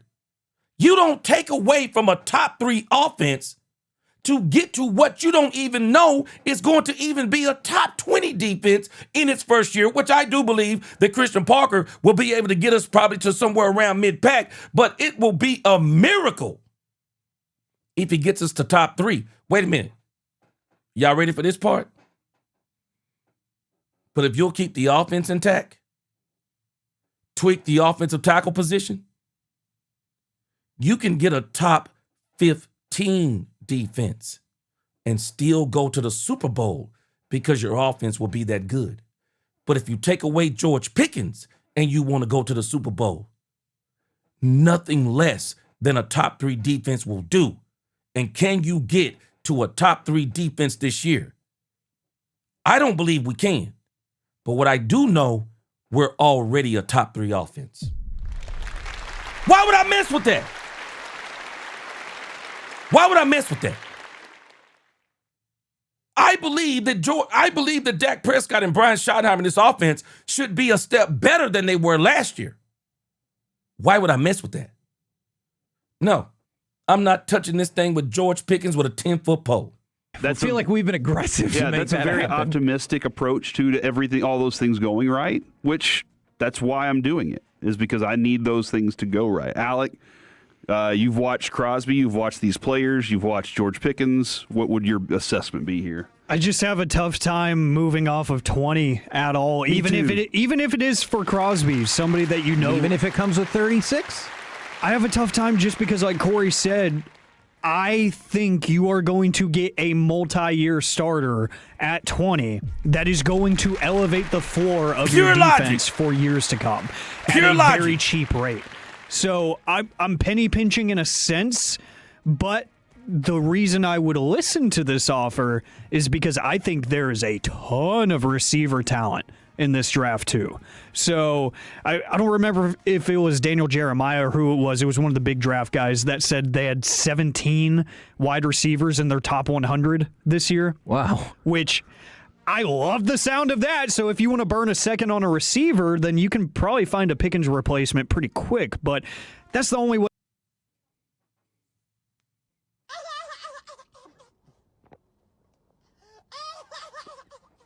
Let me keep it this simple.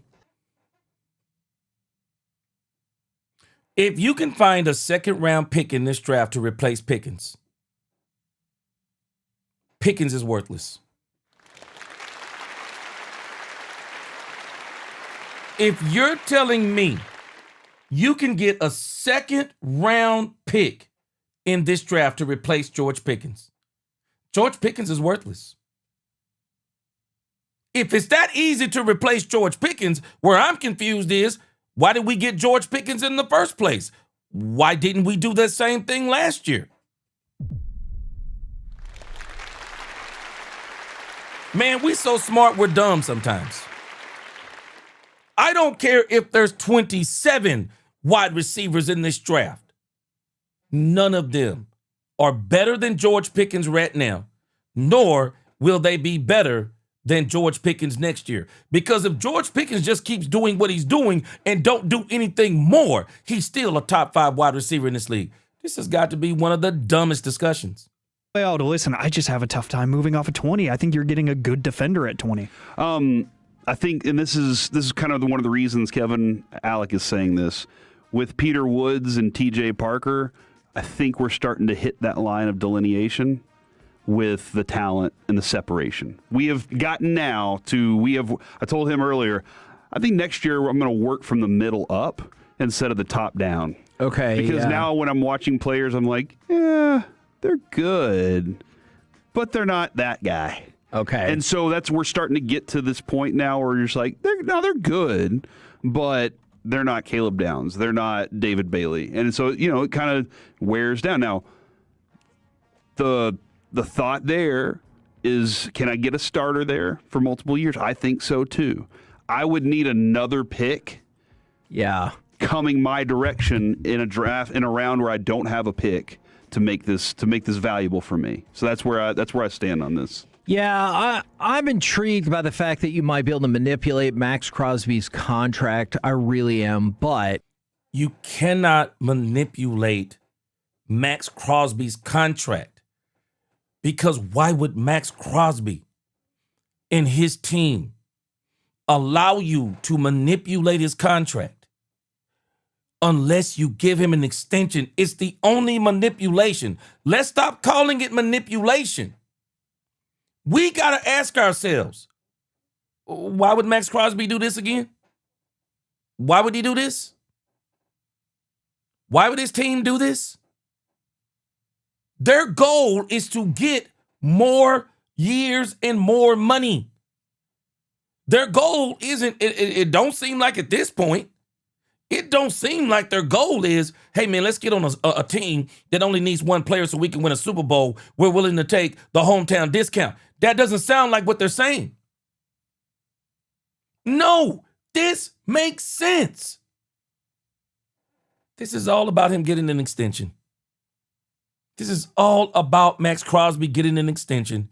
And secondly, the Raiders starting a rebuild and getting them a player to replace Maxx Crosby. If the Raiders can get a player to replace Maxx Crosby, again, my question is, why can't we? Why can't we? Man, George Pickens is a huge humongous part of what made this team go. From the this past 817, year. we can strike out on the number 20 pick. What if that happens? You still have George Pickens, and that offense is Bingo. still very good. Yeah. No, you're right. I think I do. I think I'm. So, Henry, let me ask you a question. You said, hey, G, we get him and franchise him, play for 1 year. Really? So what do you think the franchise tag would be on Maxx Crosby? What do you think the franchise tag would be? You're basically saying you'd be willing to pay him $30-something million for 1 year, and then you're going to come back the following year, and who knows what the doggone franchise tag is going to be at edge rushers. The average salary for edge rushers is already hitting, of the top 5 edge rushers, it's already at $40 million. What do we think the franchise tag would be for what do you think the franchise tag would be for Maxx Crosby if you kept him next year and tried to franchise tag him? It makes no sense no matter how you slice it. This is a nonsense move no matter how you slice it. I'm telling you, every which way but loose. This move doesn't make sense for the Cowboys. It would only make sense for the Cowboys if we were 1 player away. We're not 1 player away. With you. I'm intrigued by it, but I'm also nervous about, we've talked about it. It's almost like, just like with a wide receiver, maybe around 30, pass rusher, maybe around 31. You're hitting that expiration date. And so I'll stick with it. I understand the logic behind it, but I think I'll stick with what we got. 682, if we're really honest, this front office has missed a lot at defensive players in the draft. Give me a proven commodities, even if they're older. My feeling, I appreciate the conversation there. My feeling is I think Christian Parker might have a little more say in what he wants on the defensive side of the ball this year. I'm putting a lot of faith in him to help the front office make those decisions. So I'm putting, again, maybe too much faith. And I think the proven commodities, even if they're older, are going to be the free agency additions, not necessarily the, what am I saying here? Like, that's where I think you're going to get those veterans. Okay, and tie those with those rookies. So somebody just said in the chat. Let me see what. Let me put up here what they said. Again, this makes sense. It just makes sense. Let me see here. Sebastian Shaw. This makes so much sense to me. No trade, Dallas Cowboys. Free agent targets: Jalen Phillips, Boye Mafe, Joey Bosa, Trey Henderson, Bradley Chubb, not Clowney. Now I still want to keep Clowney, but Sebastian, you're right in the place where I'm talking about. You don't have to have, quote unquote, the best pass rusher in the game. Cowboys have done stuff like that before. Focus on building the best team. Don't get a player that you have to subtract to get that player, because to subtract to get that player, you're actually going to be, you're not going to even be as good as you were. No. Just keep adding to the team. Don't you mess with GP. You get that contract done in the story. You get that contract done, because I'm convinced if you're telling me that the coaching is going to be this good, man, bring me Jalen Phillips, Boye Mafe, Joey Bosa. You can bring me one of those players. There'll be other ones available too. And then you add those to what you're going to get in the draft. Man, you're going to be right on time. Right on time. Demetrius, the Raiders are going to be drafting the Crosby replacement, especially if they have another losing season. So, Demetrius, if they're willing to get rid of Maxx Crosby and they can replace him in the draft, why can't we? And from that 407, I don't agree with this at all. Pickens was inconsistent with his effort all season. I absolutely disagree with that so much. The one game that we pointed out, sure, maybe 2, I would listen to that. But the idea that he was inconsistent with his effort all season, I don't agree with that at all.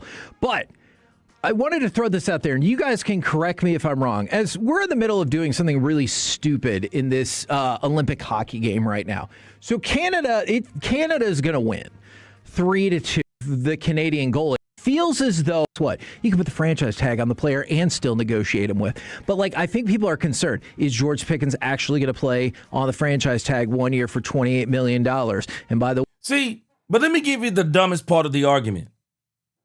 The dumbest part of the argument is why would the Cowboys, I understand why they would want to do it. Let's get out of dreamland. Let's get out of dreamland.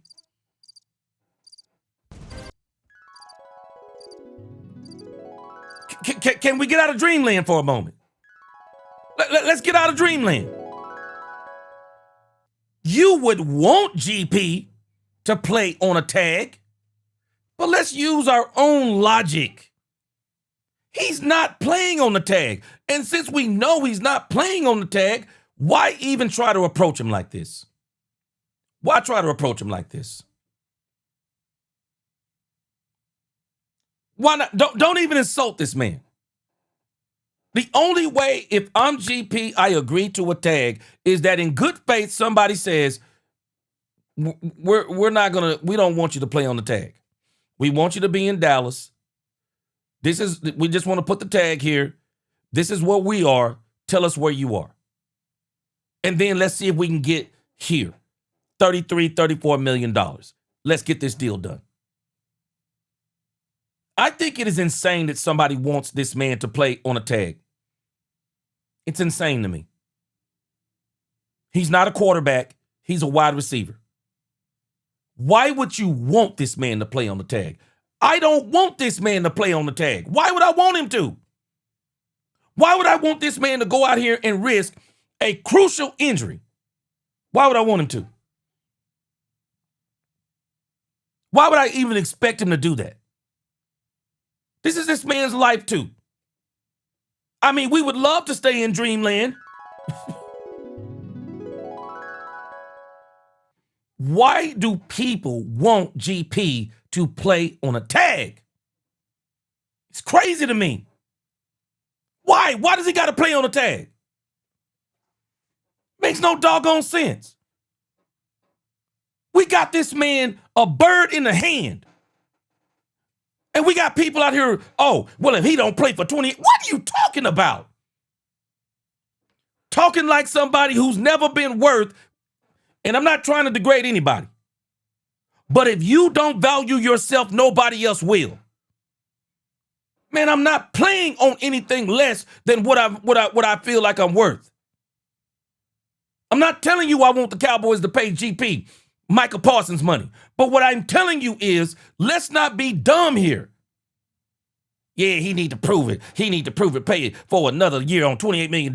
Do you know how much money that is? Yeah. I know how much money that is compared to $65 million guaranteed. There's a huge difference in $28 million and $65 million guaranteed. Give me 65. Man, I'm the Cowboys. I'm not trying to have these doggone headaches. Man, lock this man down for 3 years and don't look back. No matter what you do, it's always a risk. It's always a risk. This is what champions do. They're willing to take the risk. That's what champions do. You just got to accept that there's always going to be players. You just got to accept this. This is a part of the game. Man, sometimes you're going to have to overpay. That's the game. I'm tired of people not understanding. I'm tired of people, they say they know the game, but then when it's time to play the game, they don't want to play it. You watch what I tell you. Let GP go for Maxx Crosby. Let GP go for Maxx Crosby. And we'll all be crying in 2026. We'll all be crying. You got a bird in the hand. Why do you need Maxx Crosby? No, Maxx Crosby needs us and other teams. Because I'm telling you what Maxx Crosby is trying to do. He's trying to get an extension, and the Raiders, they're trying to rebuild. Why would they want to replace Maxx Crosby? He's only 29 years old, quote unquote. Even if you're doing a rebuild, why would you not want to keep Maxx Crosby? Yeah, we know why. We're not dumb. If you lock that in, you cannot manipulate that number. Then also, will George Pickens show up later in the season? Is the regular contract negotiation going to be a disaster because it's with the same agent that Micah Parsons had? I think so many people just kind of assume, and I will admit, I am worried about that as well, that this George Pickens negotiation is going to be a disaster, right? And that's why this trade makes sense. This trade makes sense if you think the Cowboys are going to screw it up. And there's a lot of evidence to back you up on that. Yeah, history has shown that they have the opportunity to do it. Yes. From the 817, this draft should be Ware Spears 2.0.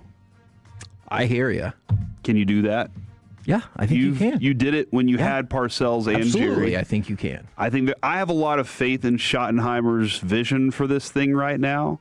I think he gave the thumbs up to Eberflus because the Joneses were like, all right. And he was like, hey, look, this is Mike Maddox, right? What I always say about Mike Maddox, go do it your way. I'll do it your way. That's fine. Yeah. Now it didn't work. Now can you let me do it my way? Okay, let's go build a winner then. And I'm hoping that's the thing that happens here. I refuse to give Brian Schottenheimer that leeway. I refuse to do it. I refuse to give Brian Schottenheimer that leeway. I believe that Brian Schottenheimer, when they started talking about Matt Eberflus, I do believe Brian was on board. Because I believe there was a part of Brian that thought that Matt Eberflus would probably be pretty good. Why wouldn't he? Matt Eberflus had good defenses everywhere he had went. And when you look at Matt Eberflus in those first few press conferences that he had, Matt Eberflus was very upbeat. His demeanor was totally different. But then as the season started and he began to fail, he became almost stoic. And he became an entirely, totally different person. And I do believe that as time went on, I believe that he had a hard time being under Brian Schottenheimer. I truly believe that. People got to understand it's okay to be wrong, man. What's not okay is to stay wrong. Let's stop trying to exonerate Brian Schottenheimer. I believe they all made a mistake. I believe they all did. Every single one of them made a mistake. They thought that Matt Eberflus was going to be what he was in times past. His history did not show that he had terrible defenses. But they found out the hard way. He was what he was, and that's the reason why he got his butt ran out of Chicago. All right, I'm going to come to some comments in a minute. Let me read these super chats real quick first. Let's see. Star Guardian X, he says, Star Guardian X says, gee, is this another bend don't break system? I don't think so. No, their goal is to get stops and make big plays. You know, Christian Parker already talked about it. Stay out of third and short. Keep them in third and long. That's aggressive. Jamal Ism, he said, what up, G? He said, man, we can't let GP walk. It's taking us 30 years to get this kind of wide receiver combo. We can get a Crosby in this draft. We must keep GP. All right. Let me give you some more undeniable logic. I never claimed to be a football savant. I'm not going to be trying to gain and get credibility by telling you I used to play in college and I played on a top ranked team and all of this stuff. Like, man, you don't have to do all of that to know football. It is pretty obvious when you look at the history of Christian Parker. It's not like, if I'm not mistaken, it's not like he was a top NFL prospect. But I think a lot of his understanding of the game is studying and common sense. So let me just show you why I believe that any one of us in this chat, I believe that 90%, and I'm being even in that, I'm probably shortchanging us because I believe it's probably close to 100%. We could go in this draft. We could go in this draft and we could hit in this draft. We could hit in it. Let me show you something. Let me show you how I know that almost any of us, stop letting people tell you that they have all the smarts and you're dumb. Let me give you logic. The Cowboys are drafting at number 12 and number 20. This is where the Cowboys are drafting. When you look at this chart, the Dallas Cowboys are absolutely going to be able to get one of the top 5 defensive players in the country and one of the top 15 defensive players in the country. I'm sorry, you can't miss. You cannot miss if you're going to be able to get a top 5 defensive player at number 12 and a top 15 player at number 20. How do you miss? You'd have to have a plan that is so outlandish that you basically said, I don't want to win. You're basically saying, I don't want to win. Let's look at the Cowboys. So the Cowboys in this draft, if you pay attention, the Cowboys are drafting at number 12. In front of the Cowboys, there will be, at least this is what's projected. There will be 5 offensive players and there will be 6 defensive players in front of the Cowboys. So that means rather than top 5, the Cowboys will be able to get one of the top 7 defensive players in the game. Explain to me why wouldn't you want that? Not only explain to me why wouldn't you want that, somebody's got to explain to me, how do you miss? How do you miss? So there's Orville Reese, linebacker, Ruben Bain, edge. There's David Bailey, edge, Mansoon Delane, cornerback, and at number 11, there's Jermod McCoy, cornerback. So when you go to the big board and you look at who it's looking like, or when you go to these mock drafts and big boards, so let's just make it this simple. This is the problem, and this is the thing I want people to stop thinking like. Stop thinking that you have to have Caleb Downs. You do not have to have Caleb Downs to have a great safety. You will still be able, if you want to at number 12, you will still be able to get one of the top 5 safeties in the game. Caleb Downs, Emmanuel Warren, Dylan Thieneman, AJ Halsey, Kamari Ramsey. Explain to me, how do you mess that up? Explain it to me. If you want a cornerback, if Mansoon Delane is gone, Jermod McCoy is gone. So explain to me again why Avion Terrell, Brandon Siss, or Colton Hood wouldn't be good. Explain to me again. Explain it to me. I don't understand it. Explain it to me. Because you're probably going to be able to get one of those top 3 cornerbacks. If you want a linebacker in this draft, explain it to me again. Okay, you don't get Orville Reese. You don't get Sonny Styles. You're going to probably have an opportunity at either C.J. Allen, Anthony Hill Jr., or Jake Golday. Explain to me how those top 5 players won't work for you. Explain it to me. All I'm trying to figure out is, somebody's got to explain to me, how do you miss? How do you miss? Ruben Bain Jr., okay, let's say you don't get him. Let's say you don't get David Bailey.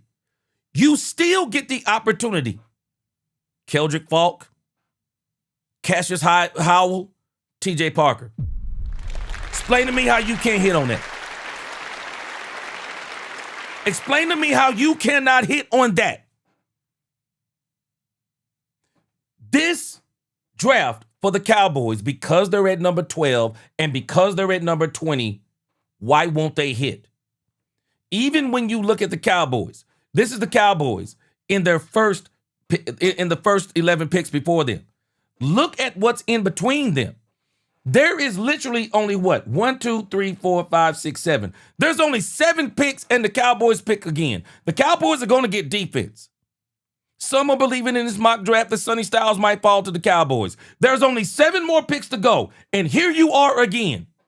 Do we not realize that when you look at the fact that when you look at the first draft, 6 defensive players, you look at the next draft, 6 defensive players. You're telling me the Cowboys are going to be able to get one of the top 10 defensive players in the country, and then they're going to come back around at number 20, and they're going to be able to get one of the top 15 defensive players in the country. You telling me that they can't make those 2 things hit? Well, if they can't, then they don't even need to be in the draft. It makes no sense to me. There is no way. You cannot explain to me how the Cowboys can't hit on this. Man, this is one of the things, this is why I don't like dealing in a lot of hypotheticals. Because people will grab onto any old idea and they just go out here and start regurgitating something that someone else has researched and come up with some crazy scenario. Because, man, come on. Everybody know this thing with George Pickens and Maxx Crosby is really insanity. And most people with common sense know, man, this is probably, the likelihood of this happening to the Cowboys is probably 100 to 1. I just don't believe it's going. If you're telling me the Cowboys got to give up a 20 and George Pickens, what? Man, I could understand if you say a number 20. We could have that conversation. George Pickens and a 20? Why would I do that again? Why would I do that? I'm not giving you our weapon. I'm not doing it. I'm not giving you GP for the Maxx Crosby contract. Not doing it. Don't know. This is the only issue where something you probably have to do something. If David Mulugeta starts trying to go for the jugular vein and start trying to hit $40+ million, this is when the Cowboys probably have to start thinking about this. But I just don't believe that's going to be the case.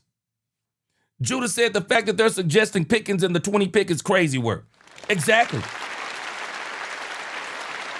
Kippy Gardner said he would trade Pickens for Myles Garrett. You know, it's easy to say that because I just don't think that would ever happen. I mean, that's something that you might have to consider because, I mean, Myles Garrett is the best in the game. Frank said GP is a top 5 in the NFL. Even if he plays hard on a 1-year tag, the price will go up to $40 million to resign him in 2027.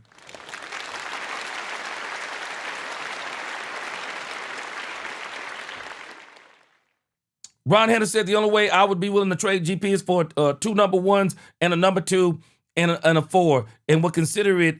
Don't know, honestly, if I'd still do that. Man, people do not understand how hard it is to get 2 wide receivers at the point of their careers where CeeDee Lamb and George Pickens are. Man, you just don't do that. You don't get rid of a combination like that. Brian Worley said, what are these dudes talking about? Man, I don't know. Yeah, problem is, Kippy, now you're not getting Garrett. Yeah, you're not getting Garrett. I mean, you'd have to have probably some kind of conversation about Garrett, but you're not getting Garrett. They're talking about Maxx Crosby. You're not getting Garrett. Hey, WT3 work. You just hit it right on the head again. Bingo. I'm about to get me a bail. Your incoming defense coordinator already told you how GP was so hard to game plan for him. Jerry, Dak, CD, and Shotty all want this man back. Teams fear George Pickens. They don't fear Crosby at the defensive end position. Facts. Hey, WT, I didn't even bring that up, but you just made an excellent point. Christian Parker is even implying you got to keep GP. Even Christian Parker is implying that. You have to keep GP. We do know. Do we all not understand that Dak Prescott carved up the very defensive coordinator that we brought in? Dak Prescott carved him up with the Philadelphia Eagles. Dak Prescott carved him up. Do we not realize? Follow what I'm telling you. Dak Prescott carved up Vic Fangio and Christian Parker with one of the best defensive backfields in the game. Carved them up with tight window throws. Carved them up with GP and CeeDee Lamb. Had CeeDee Lamb not dropped 7 passes between both of those games, the Cowboys win. They beat them in both. They sweep them for the season. Stop playing with me. Stop playing. There's a reason why Christian Parker told the Joneses and Brian Schottenheimer about GP and CeeDee Lamb and Dak Prescott. Dak Prescott carved them up. Why would we take that away from Dak Prescott? Carved them up. Absolutely carved them up. Make it make sense. Make it make sense. Carved them up. I think we're forgetting about this part. Dak Prescott carved up the Philadelphia Eagles with Christian Parker there, with that top backfield, defensive backfield there. Man, stop playing. I'm just telling us. Let's go back to the Cowboys season real quick. Man, I'm just telling you. I'm not trying to tell you I'm a football savant. I'm just giving you common sense. Man, Dak Prescott carved up the Philadelphia Eagles. And the Cowboys, without a Maxx Crosby type of pass rusher, still almost swept the Philadelphia Eagles. Why? Because when you got an offense like the Dallas Cowboys, you can beat a lot of teams. I'm just telling us. This is logic. This isn't even an argument. It's logic. Some people love to debate. I don't like to deal in debating. I'm just dealing in facts. All I'm giving you is the facts. We can argue every which way from Sunday if we want to, but the facts are the facts. Dak Prescott, watch this. Dak Prescott in the first game against the Philadelphia Eagles. Dak Prescott was 21 of 34, 188 yards, 76.6 passer rating. How many passes did CeeDee Lamb drop? How many passes? CeeDee Lamb dropped multiple passes and game-winning passes. And look at this. Isn't it strange? Cowboys didn't acclimate George Pickens into the first game. But let's look at what happened when the Cowboys acclimated GP into the second game. What happened when he got acclimated into the second game? What did Dak Prescott do? And this ain't no knock on Christian Parker. I'm just telling you how good Dak Prescott is with George Pickens and CeeDee Lamb. That's all I'm telling you. Dak Prescott carved up Christian Parker with a top 10 defense. Carved him up. And CeeDee Lamb dropped passes in this game. Dak Prescott, 23 of 36, 354 yards, 2 touchdowns, 1 interception, 1 sack, 103.2 passer rating. Stop playing. Dak Prescott carved them up. You want to see what happened when the Cowboys implemented George Pickens against a top 10 defense? George Pickens, 9 for 146. CeeDee Lamb, 4 for 75. Jake Ferguson, 5 for 60. Turpin, 1 for 48. Man, tore them up.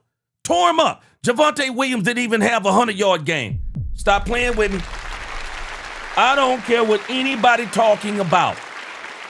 This is why I don't like to deal in hypotheticals.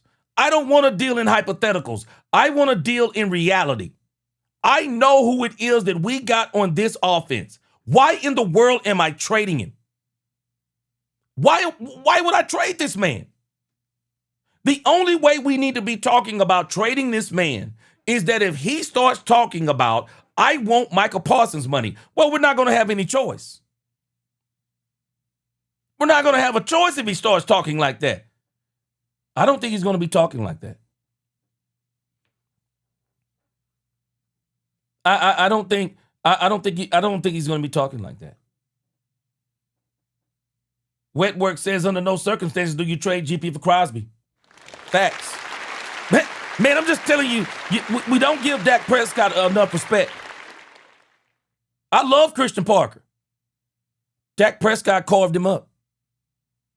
And I'm sure he told them that. He told them that. Man, Dak's a handful. Dak is a handful. And watch this. Jalen Carter was back for that game. And Dak Prescott still carved him up. Dak Prescott still carved him up. 24-21. The Dallas Cowboys spotted the Philadelphia Eagles, 21 points. And Dak Prescott came back and carved them up with, 24 unanswered points? Stop playing with me.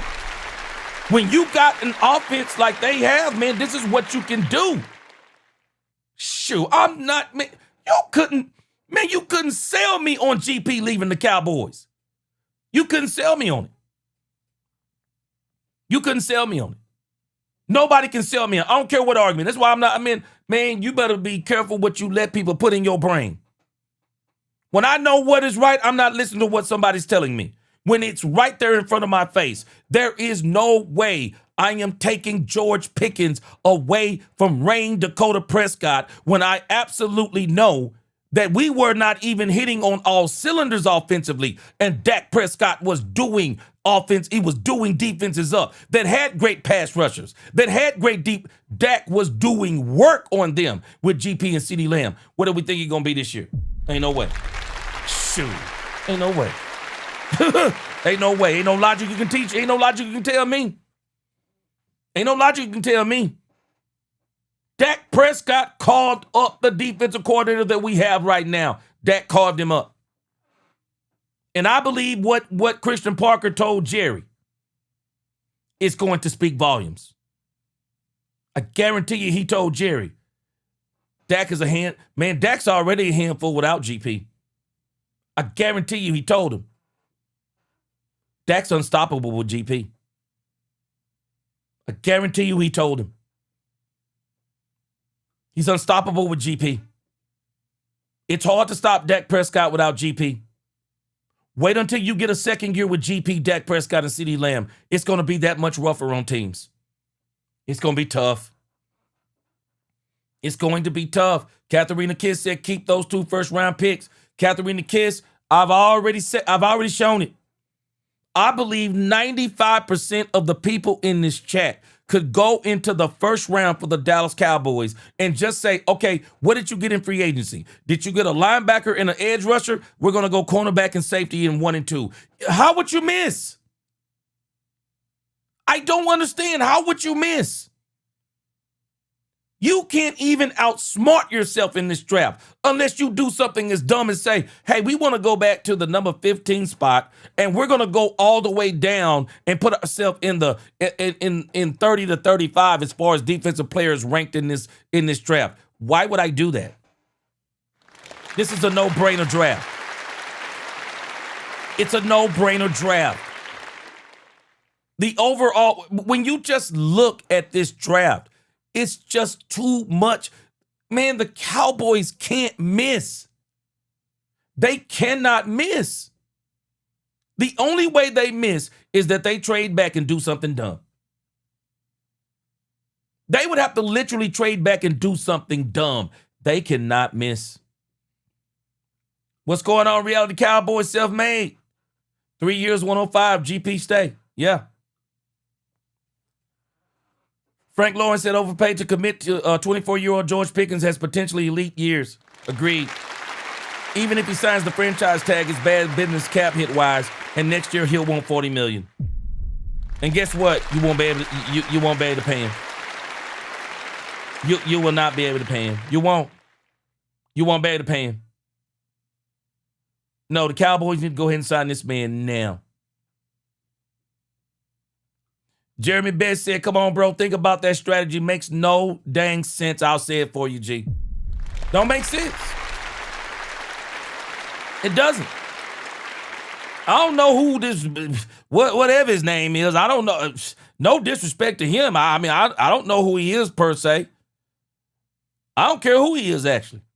I mean, other than him being Jesus, it's the only way I would be able to believe this. I mean, other than Jesus come down and tell me. I don't care who Dan Graziano is. This is just a clickbait. This is nothing but a clickbait post. And then you got people who love all the arguing. They love all of the arguing and discussion. And they agree with stuff like this. Man, nobody's hardly agreeing with this. And you don't require a great football mind to understand that this don't make sense. It don't make sense. G. Willikers makes a perfect comment. He says you can live in unrealistic hypotheticals. The Raiders are asking for 2 firsts and a solid player for Maxx. He isn't going for this price. It's not a legit hypothetical. It's not. It's not. Blue Star Gang says, who are you replacing GP with that can immediately step in and provide the same exact impact on day one? You're not. You're not. Snizzy said, y'all are effing retarded if you think you're drafting a rookie to replace GP. I'm sorry. I'm sorry. It's making too much sense. I'm not co-signing. It makes no sense. Look at step up to you and get your rep up. He says, so you give up a top 5 wide receiver and a first-round pick for an edge in a second. This is not a great deal. I'd argue this is actually pretty bad. Man, it's worse than bad. It's worse than bad. And then the crazy part is we try to make this like the football people understand this better than anybody else. The football people say it's a good deal, so it's a good deal. Man, you know what? I'm not going to knock on anybody. I don't think this is a football people debate. Man, this don't make sense. Schedule Law, I love what he said. I will debate you back because really nobody can take Pickens' spot. It's crazy, man. It's crazy. Alexander Scamilton, he says terrible deal. You get worse on defense. I mean, yeah, you get worse on offense. Why would you do it? Why would you do it? It doesn't even make sense. Tina Ballantino said, putting GP anywhere near a rookie quarterback is the funniest thing I've ever heard. Boy. Man, I'm telling you, I'm just honest with you. Look at what Daddy said. Daddy said, you content creators are effing stupid. Let me guess, you're going to say just replace GP by drafting a wide receiver. Man, I'm telling you. I'm just telling us. This is not a football discussion in the grand scheme of things. It's not a football discussion. It's common sense. I'm not hating on anybody. People can have any opinion that they want to, but this is not realistic. And this is the same problem the Cowboys have on a regular basis. It is not about having the best player. It's about having the best team. And while I do believe GP is one of the best wide receivers in the league, that's not the only reason why I want to keep GP. Because GP helps the Cowboys be one of the best teams. GP might not even repeat the success that he had this year. because CeeDee Lamb will be healthy. Maybe CeeDee Lamb is healthy all next year. But nevertheless, because you have both of these players, they are going to make sure it even helps your running game. Having GP and CeeDee Lamb even helps your running game. Baz said you make moves to supersede your opponents. In this case, you have 31 other teams trying to snake you. 100%. Demetrius Noel said Cowboy fans are double-minded, and it is clear. You have found a treasure, and instead of keeping it, you would rather throw it away. Typical Cowboy fans thinking. Demetrius Noel. Demetrius Noel, you ready for this part? Let me add some seasoning on what you're cooking. Let me add some seasoning. You know what this is about? You want to know what this is really about? People still in love with Micah Parsons and the sack.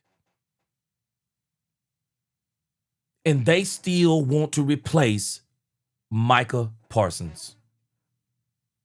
And they view Maxx Crosby as the Micah Parsons replacement. I'm not worried about trying to replace Micah Parsons. I love the trajectory the Cowboys are on. They got 3 defensive tackles. One of them is elite. One of them is good. And one of them is good to great. You are one pass rusher. Watch this part. You don't even need an elite pass rusher. If you do this right, Jalen Phillips can come in. And I'm telling us right now, we don't need to replicate Micah Parsons.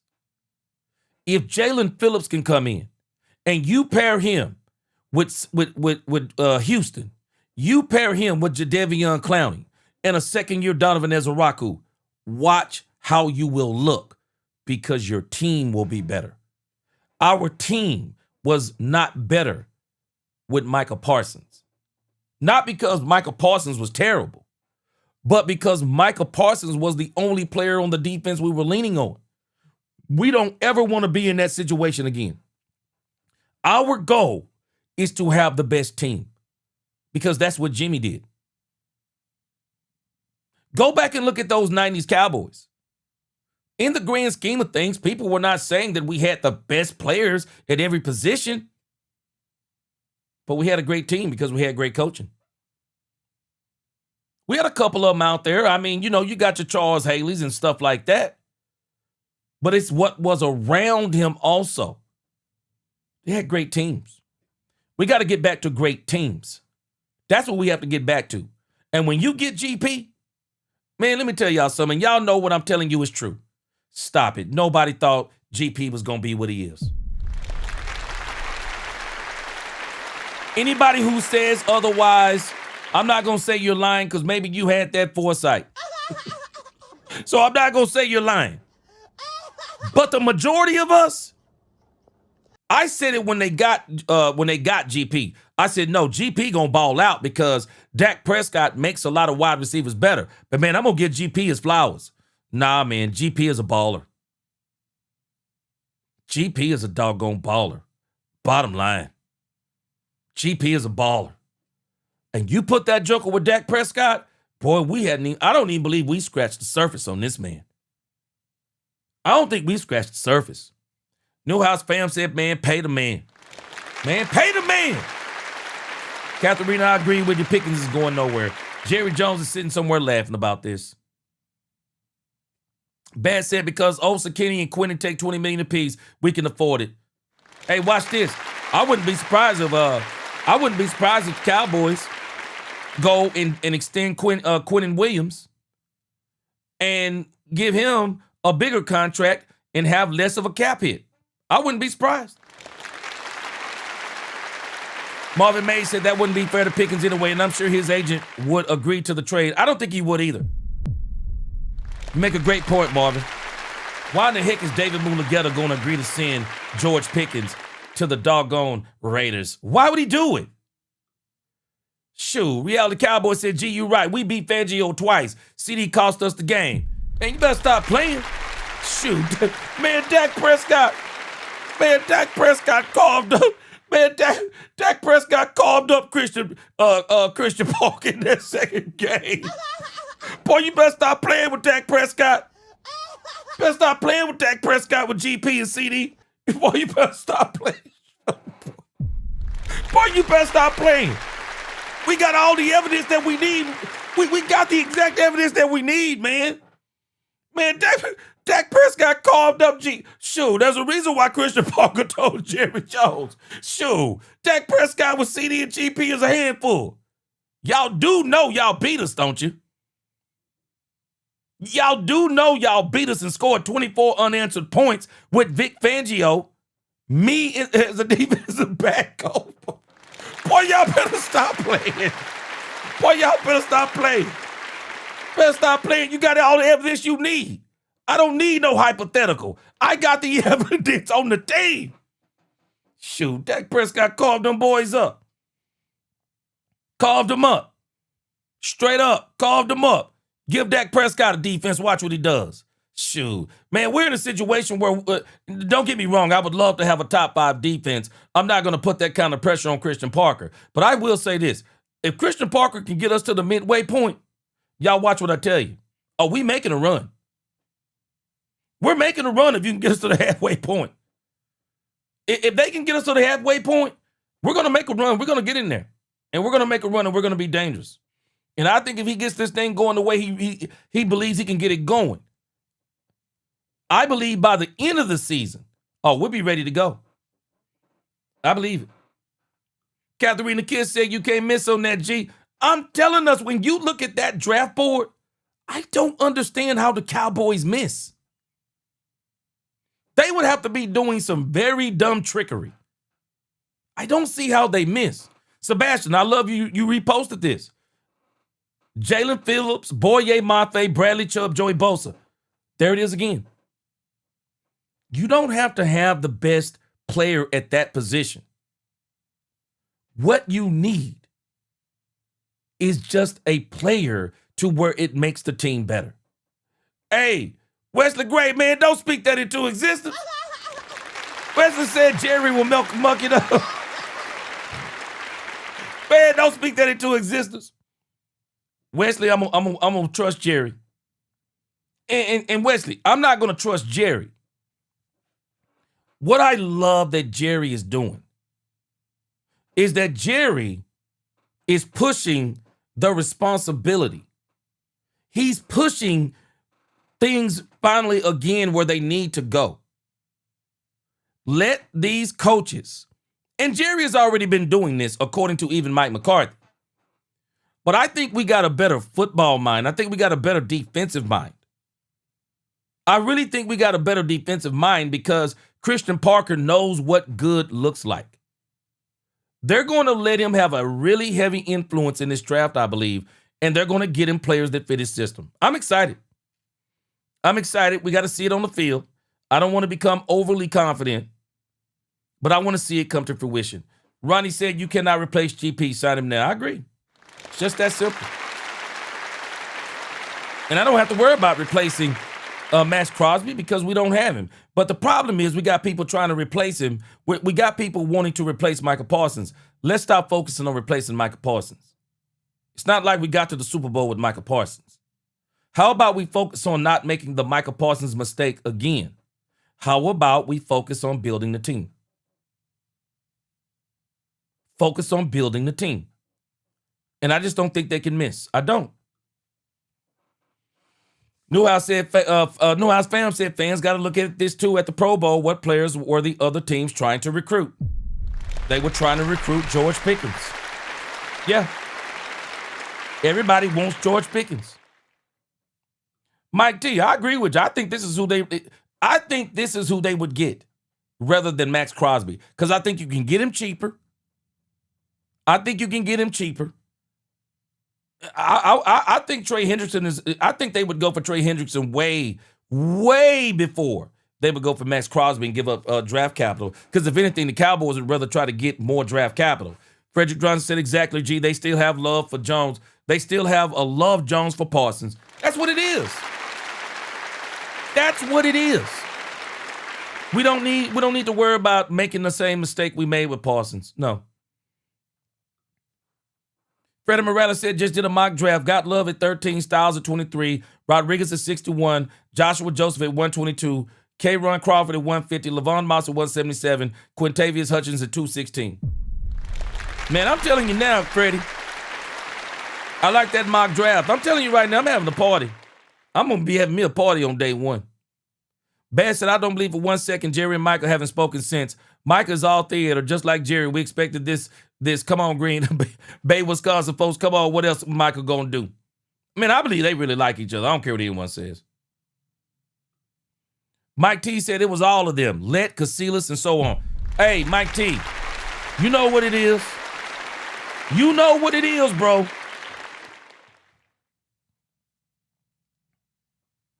My man JCT Slice, number one Dak Prescott fan, he said Dak Prescott tends to shine against Jalen Hurts and the Eagles more times than not. That's a matchup he tends to like. Oh, yeah. Carved up Christian Park and them boys. Yeah. Frank Lawrence said, y'all remember saying our defense is so legit. Make a Super Bowl run if only we had a middle-of-the-road defense. Got the right coaches. We need no trades, be aggressive in free agency, and draft 2 top 20 picks. I agree. I mean, this offense is so good. I don't really think you need. I mean, I would love to have the top 5 defense. I'm not going to put that pressure on Christian Parker. But if he can just get us to, if Jerry can get him the players, and we can just get to the mid-pack mark. No, we're in the race. We're in the race. All right, man. I don't mind having that discussion. I'm not tripping on it though. It's all, this is why I say hypotheticals. I don't like to deal in a lot of that stuff because you start going down roads that you probably shouldn't go down, and it don't really make a lot of sense in the grand scheme of things.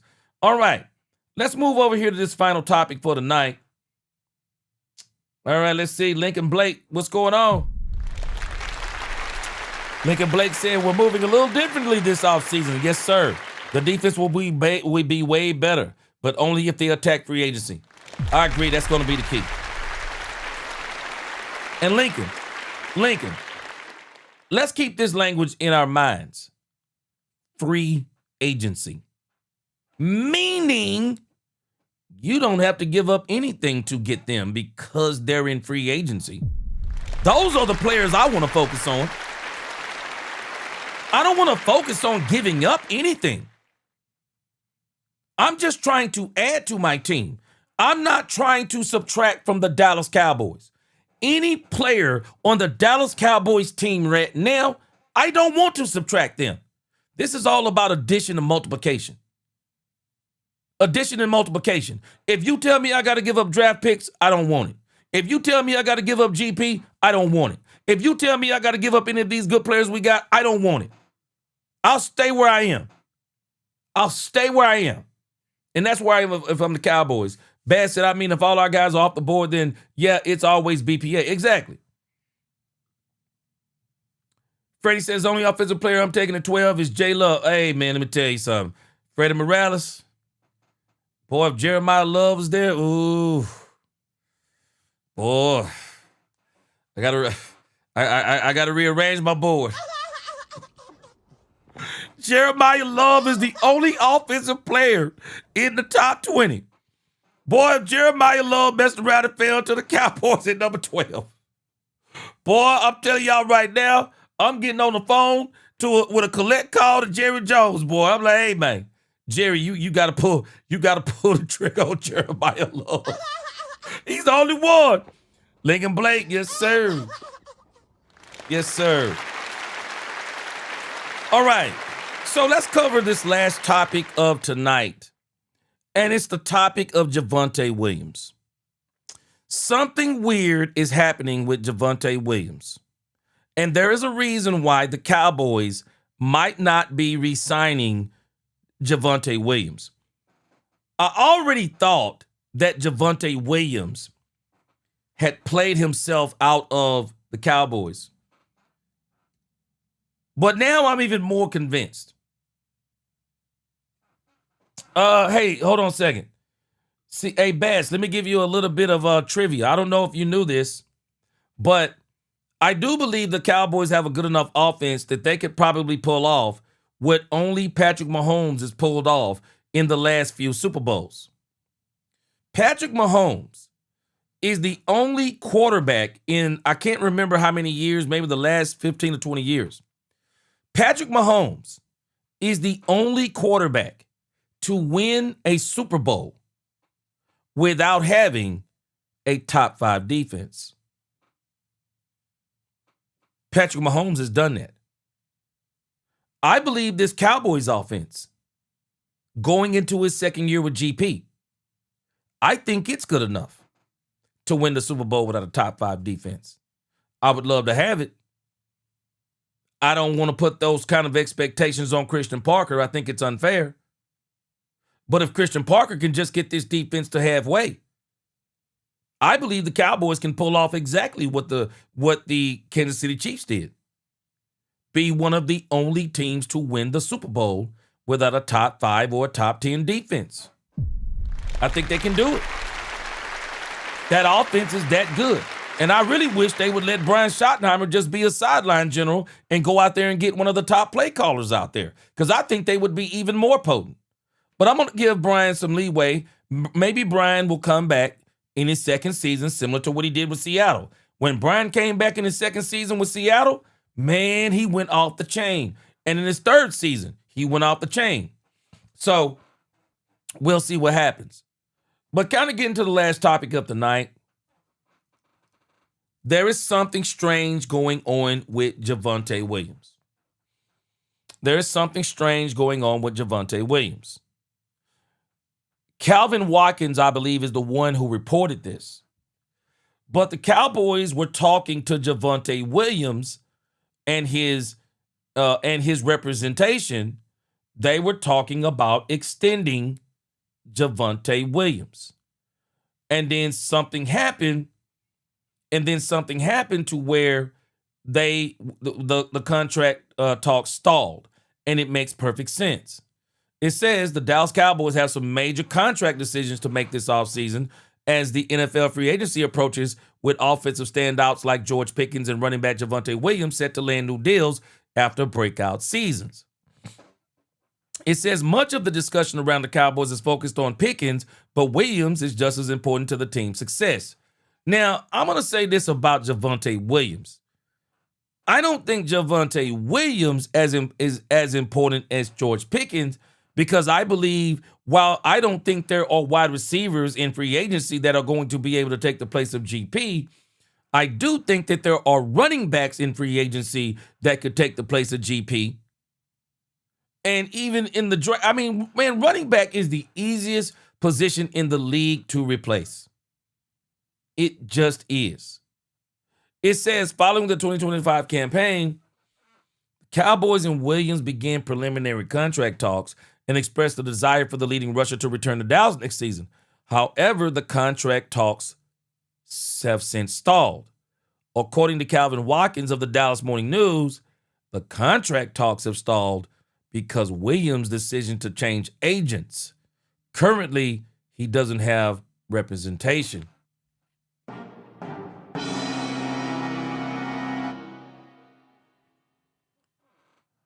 Who do y'all think he's going to go to? Who do y'all think he's going to go to? He was being represented by Clutch Sports. Who do you think he's going to go to? If you're leaving your agency and your agent, there is only one other agency that you're probably going to go to. Excuse me. If you want to maximize your money, who do you think he's going to go to? I'll give you a wild guess, because I can tell you where I believe that he's probably going to run to. I got a strange feeling that Javonte Williams is probably going to run. Oh, Katharina Kiss.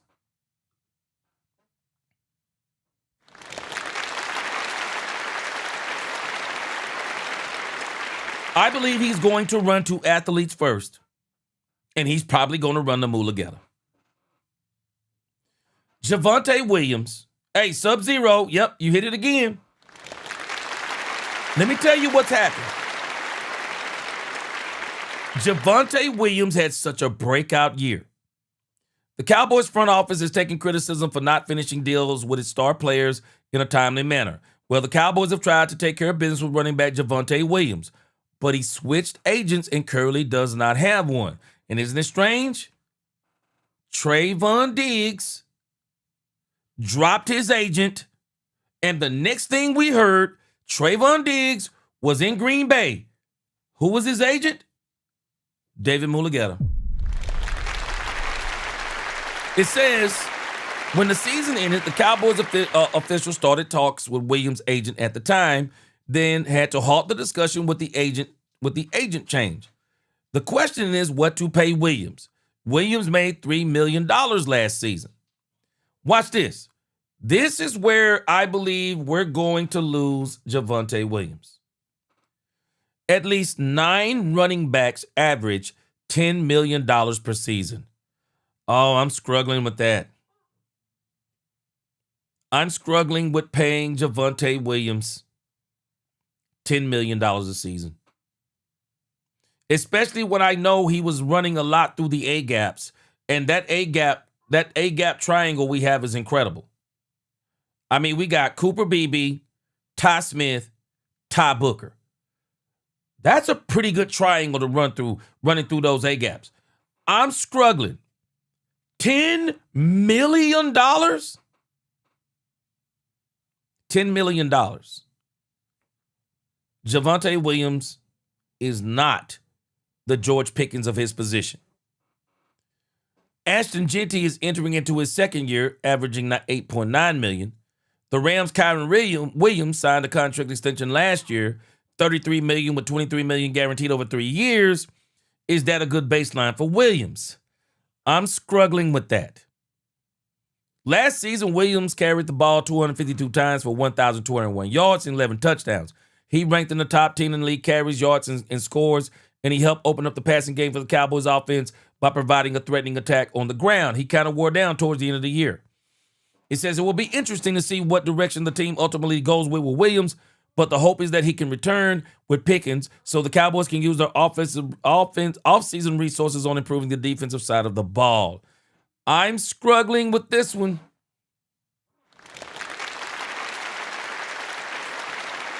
I'm struggling. Let me tell you, hey, I'm with you, Timothy Govin. I'm sorry. I'm ready to see what Phil Maffa look like. I'm sorry. I'm ready to see what Phil Maffa, Jaden Blue, people, it's funny to me that they mention these names. And I know some of y'all are not going to like the name that I'm about to mention. I know some of y'all are not going to like the name, and I'm not mad if you don't like the name. Let me pull something up for you here. Y'all already know the running back that I'm about to mention. Y'all already know the running back I'm about to mention. I'm going to let y'all, as I pull this up, I'm going to see if y'all can guess who the running back I'm about to pull up.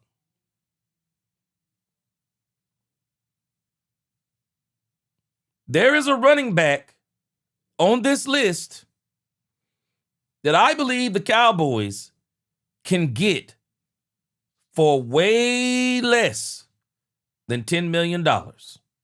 Oh, wait. Hold on a second. Look like somebody got it in the chat. Newhouse fam said, I would pay Dowdle before Williams. Katharina Kiss said Rico. Queen said Rico. Let me show you something here. Look at Rico Dowdle. Do y'all realize the Carolina Panthers actually held Rico Dowdle back? The Carolina Panthers, they held Rico Dowdle back. They were so hell-bent on the running back that I guess they drafted that they were trying to give him every opportunity to succeed over Rico Dowdle. I'm sorry, I think Rico ran better than him. I think Rico ran better than him, better ball security than him, more versatility than him.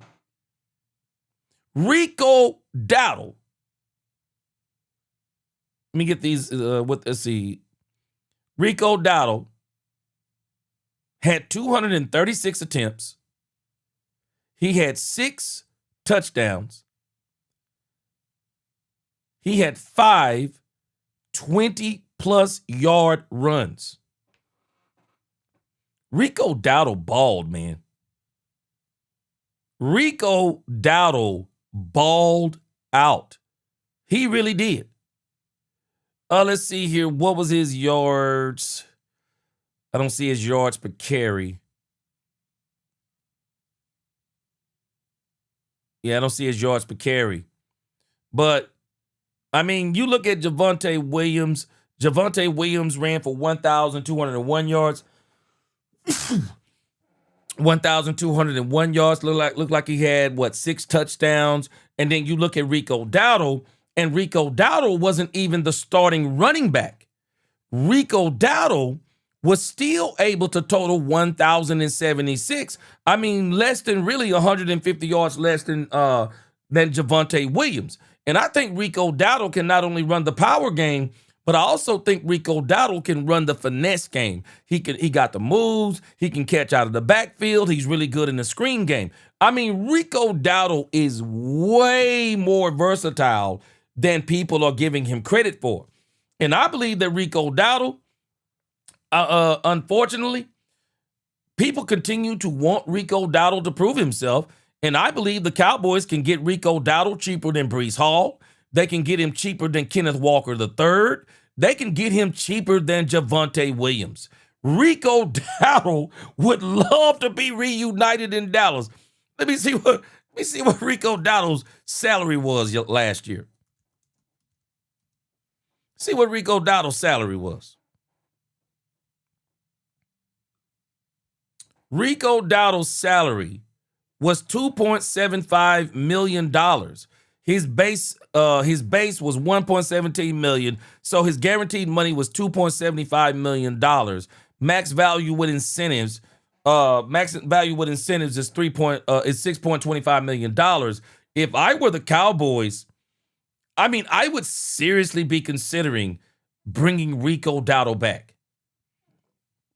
I really would be considering. And again, Walker, Breece Hall, these guys are going to be commanding big time money. Yeah, Walker's going to get big time money. And again, Seattle may absolutely bring him back. Breece Hall, I believe, Breece Hall is going to get big time money. Breece Hall is going to get big time money. But again, I'm just showing you. We saw, again, we got all the evidence we need about Rico Dowdle. He told us to buckle up. The man called it on the Cowboys. He said, buckle up. Came in here and blew the doors off us. Shoot, hey, man, you can get Rico probably for around $4 or $5 million. You could probably sign Rico Dowdle 2 for 10. Probably give him $7 million guaranteed and a whole bunch of incentives. I believe Rico Dowdle reuniting with the Cowboys would be powerful, man. I really do. I really do. And I don't understand why people continue to want Rico. They continue to want Rico Dowdle to prove himself. I mean, Rico Dowdle had a great season, and people still want Rico Dowdle to prove himself. Wait a minute. Sub-Zero said Rico absolutely would love to come back to Big D. Newhouse fam said Rico will come back for $10 on it. Oh, man. Newhouse fam, man, I hope you talking about millions. Because you said $10 right there, bro. Boy, Newhouse fam said, I want the type of running back that he said buckle up and got over 200 yards on us outside of the bag. Man, Newhouse fam. Boy, Rico crazy with it, bro.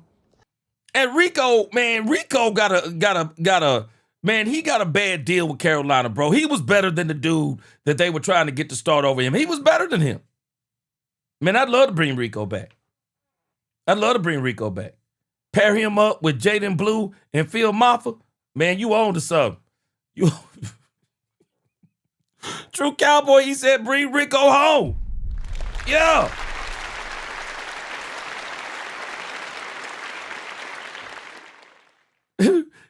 Okay, you said you meant $10 million. Boy, I'm serious, boy. I thought you said 10. I thought you meant $10. Shoot, Freddie Morales said Q Peaches and Herb reunited and it feels so good. Yes, sir. Frank Lawrence, I'm telling you right now. Boy, Jeremiah Love would change up my draft if Jeremiah Love was there at 12. Jeremiah Love might change up my draft, bro. I'm serious. He may change up my draft if I saw him. I'm serious. Jeremiah Love is serious. Man, watching Jeremiah Love, I don't even watch college football like that. Boy, watching Jeremiah Love, boy, you got visions of sugar plums dancing in your head. Man, I could only imagine, and I keep flashing back. Boy, if you could have an Ezekiel Elliott type running back on this offense, oh my gosh. Whew! If you could have an Ezekiel Elliott type running back on this offense, it'd be unstoppable. It would be unstoppable. It really would. Still a hot boy said the last 2 years, the most dominant running back has won the Super Bowl. Don't underestimate that position. Oh, I agree. But still a hot boy. You want to know what's crazy? There's another stat out there, too. Let me see if I can pull it up.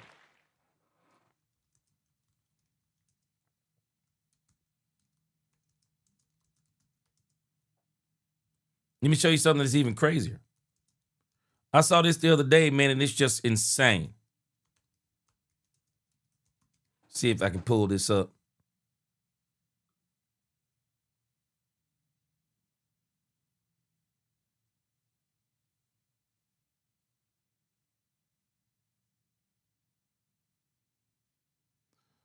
All right, there's a weird stat out here, and I don't know if y'all have seen this.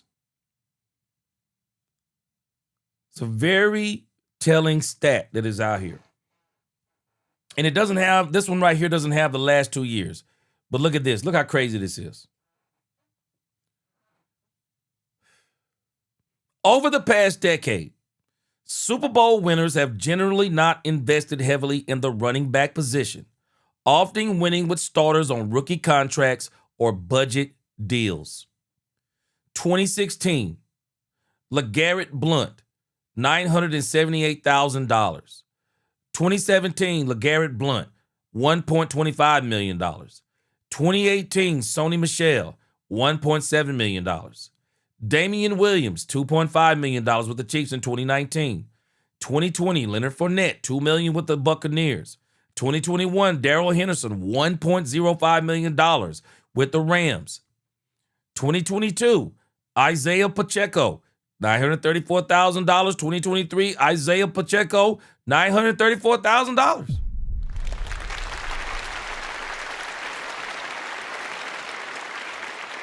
I mean, teams aren't winning with the highest paid. They're not winning with the highest paid running backs. And that's why I think you could get Rico Dowdle. Man, you could get Rico Dowdle, you know. I don't think Rico is going to command $10 million on the open market. I really don't. I'm telling y'all, I wouldn't be surprised if Rico Dowdle came back. I wouldn't. Sub-Zero said, I would take Love if he falls to us. If not Rico, man, Sub-Zero, I'm telling you right now. I want the Cowboys to go all defense in this draft, but Jeremiah Love is the only one that would change my mind. Jeremiah Love is the only one that would change my mind. Boy, serious. Demetrius said this is the one time I would have to pass because that may prolong the Matty Eberflus nightmare. Touche, Demetrius. Touche. Demetrius, I'm going to tell you something. I wouldn't be surprised if the Cowboys passed up on him.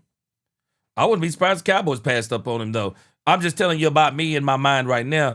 Timothy Governor said aggressive in free agency is a must. Dallas Cowboys exposure as new incoming players would thrive immensely. Yeah.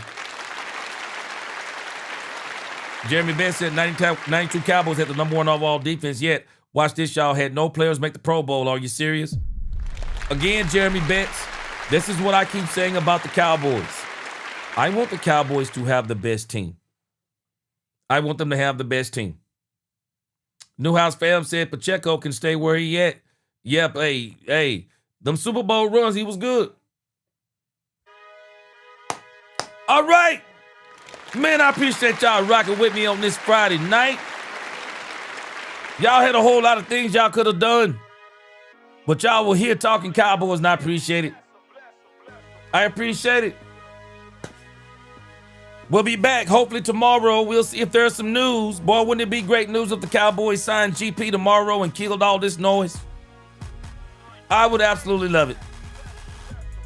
But again, I believe our Cowboys are on the right track. Don't swerve in your serving. Stay the course. Sign GP. Stay with your draft picks. Don't do no more trading away. Hit in free agency. And I believe the Cowboys are going to be in the running. And we're going to be back to our winning ways. Man, we got a long way to go. I appreciate y'all Dallas Cowboy fans. Y'all keep the faith. Don't be discouraged. Until the next time, DC4L, God bless. Let's talk Cowboys and we talk facts. Peace.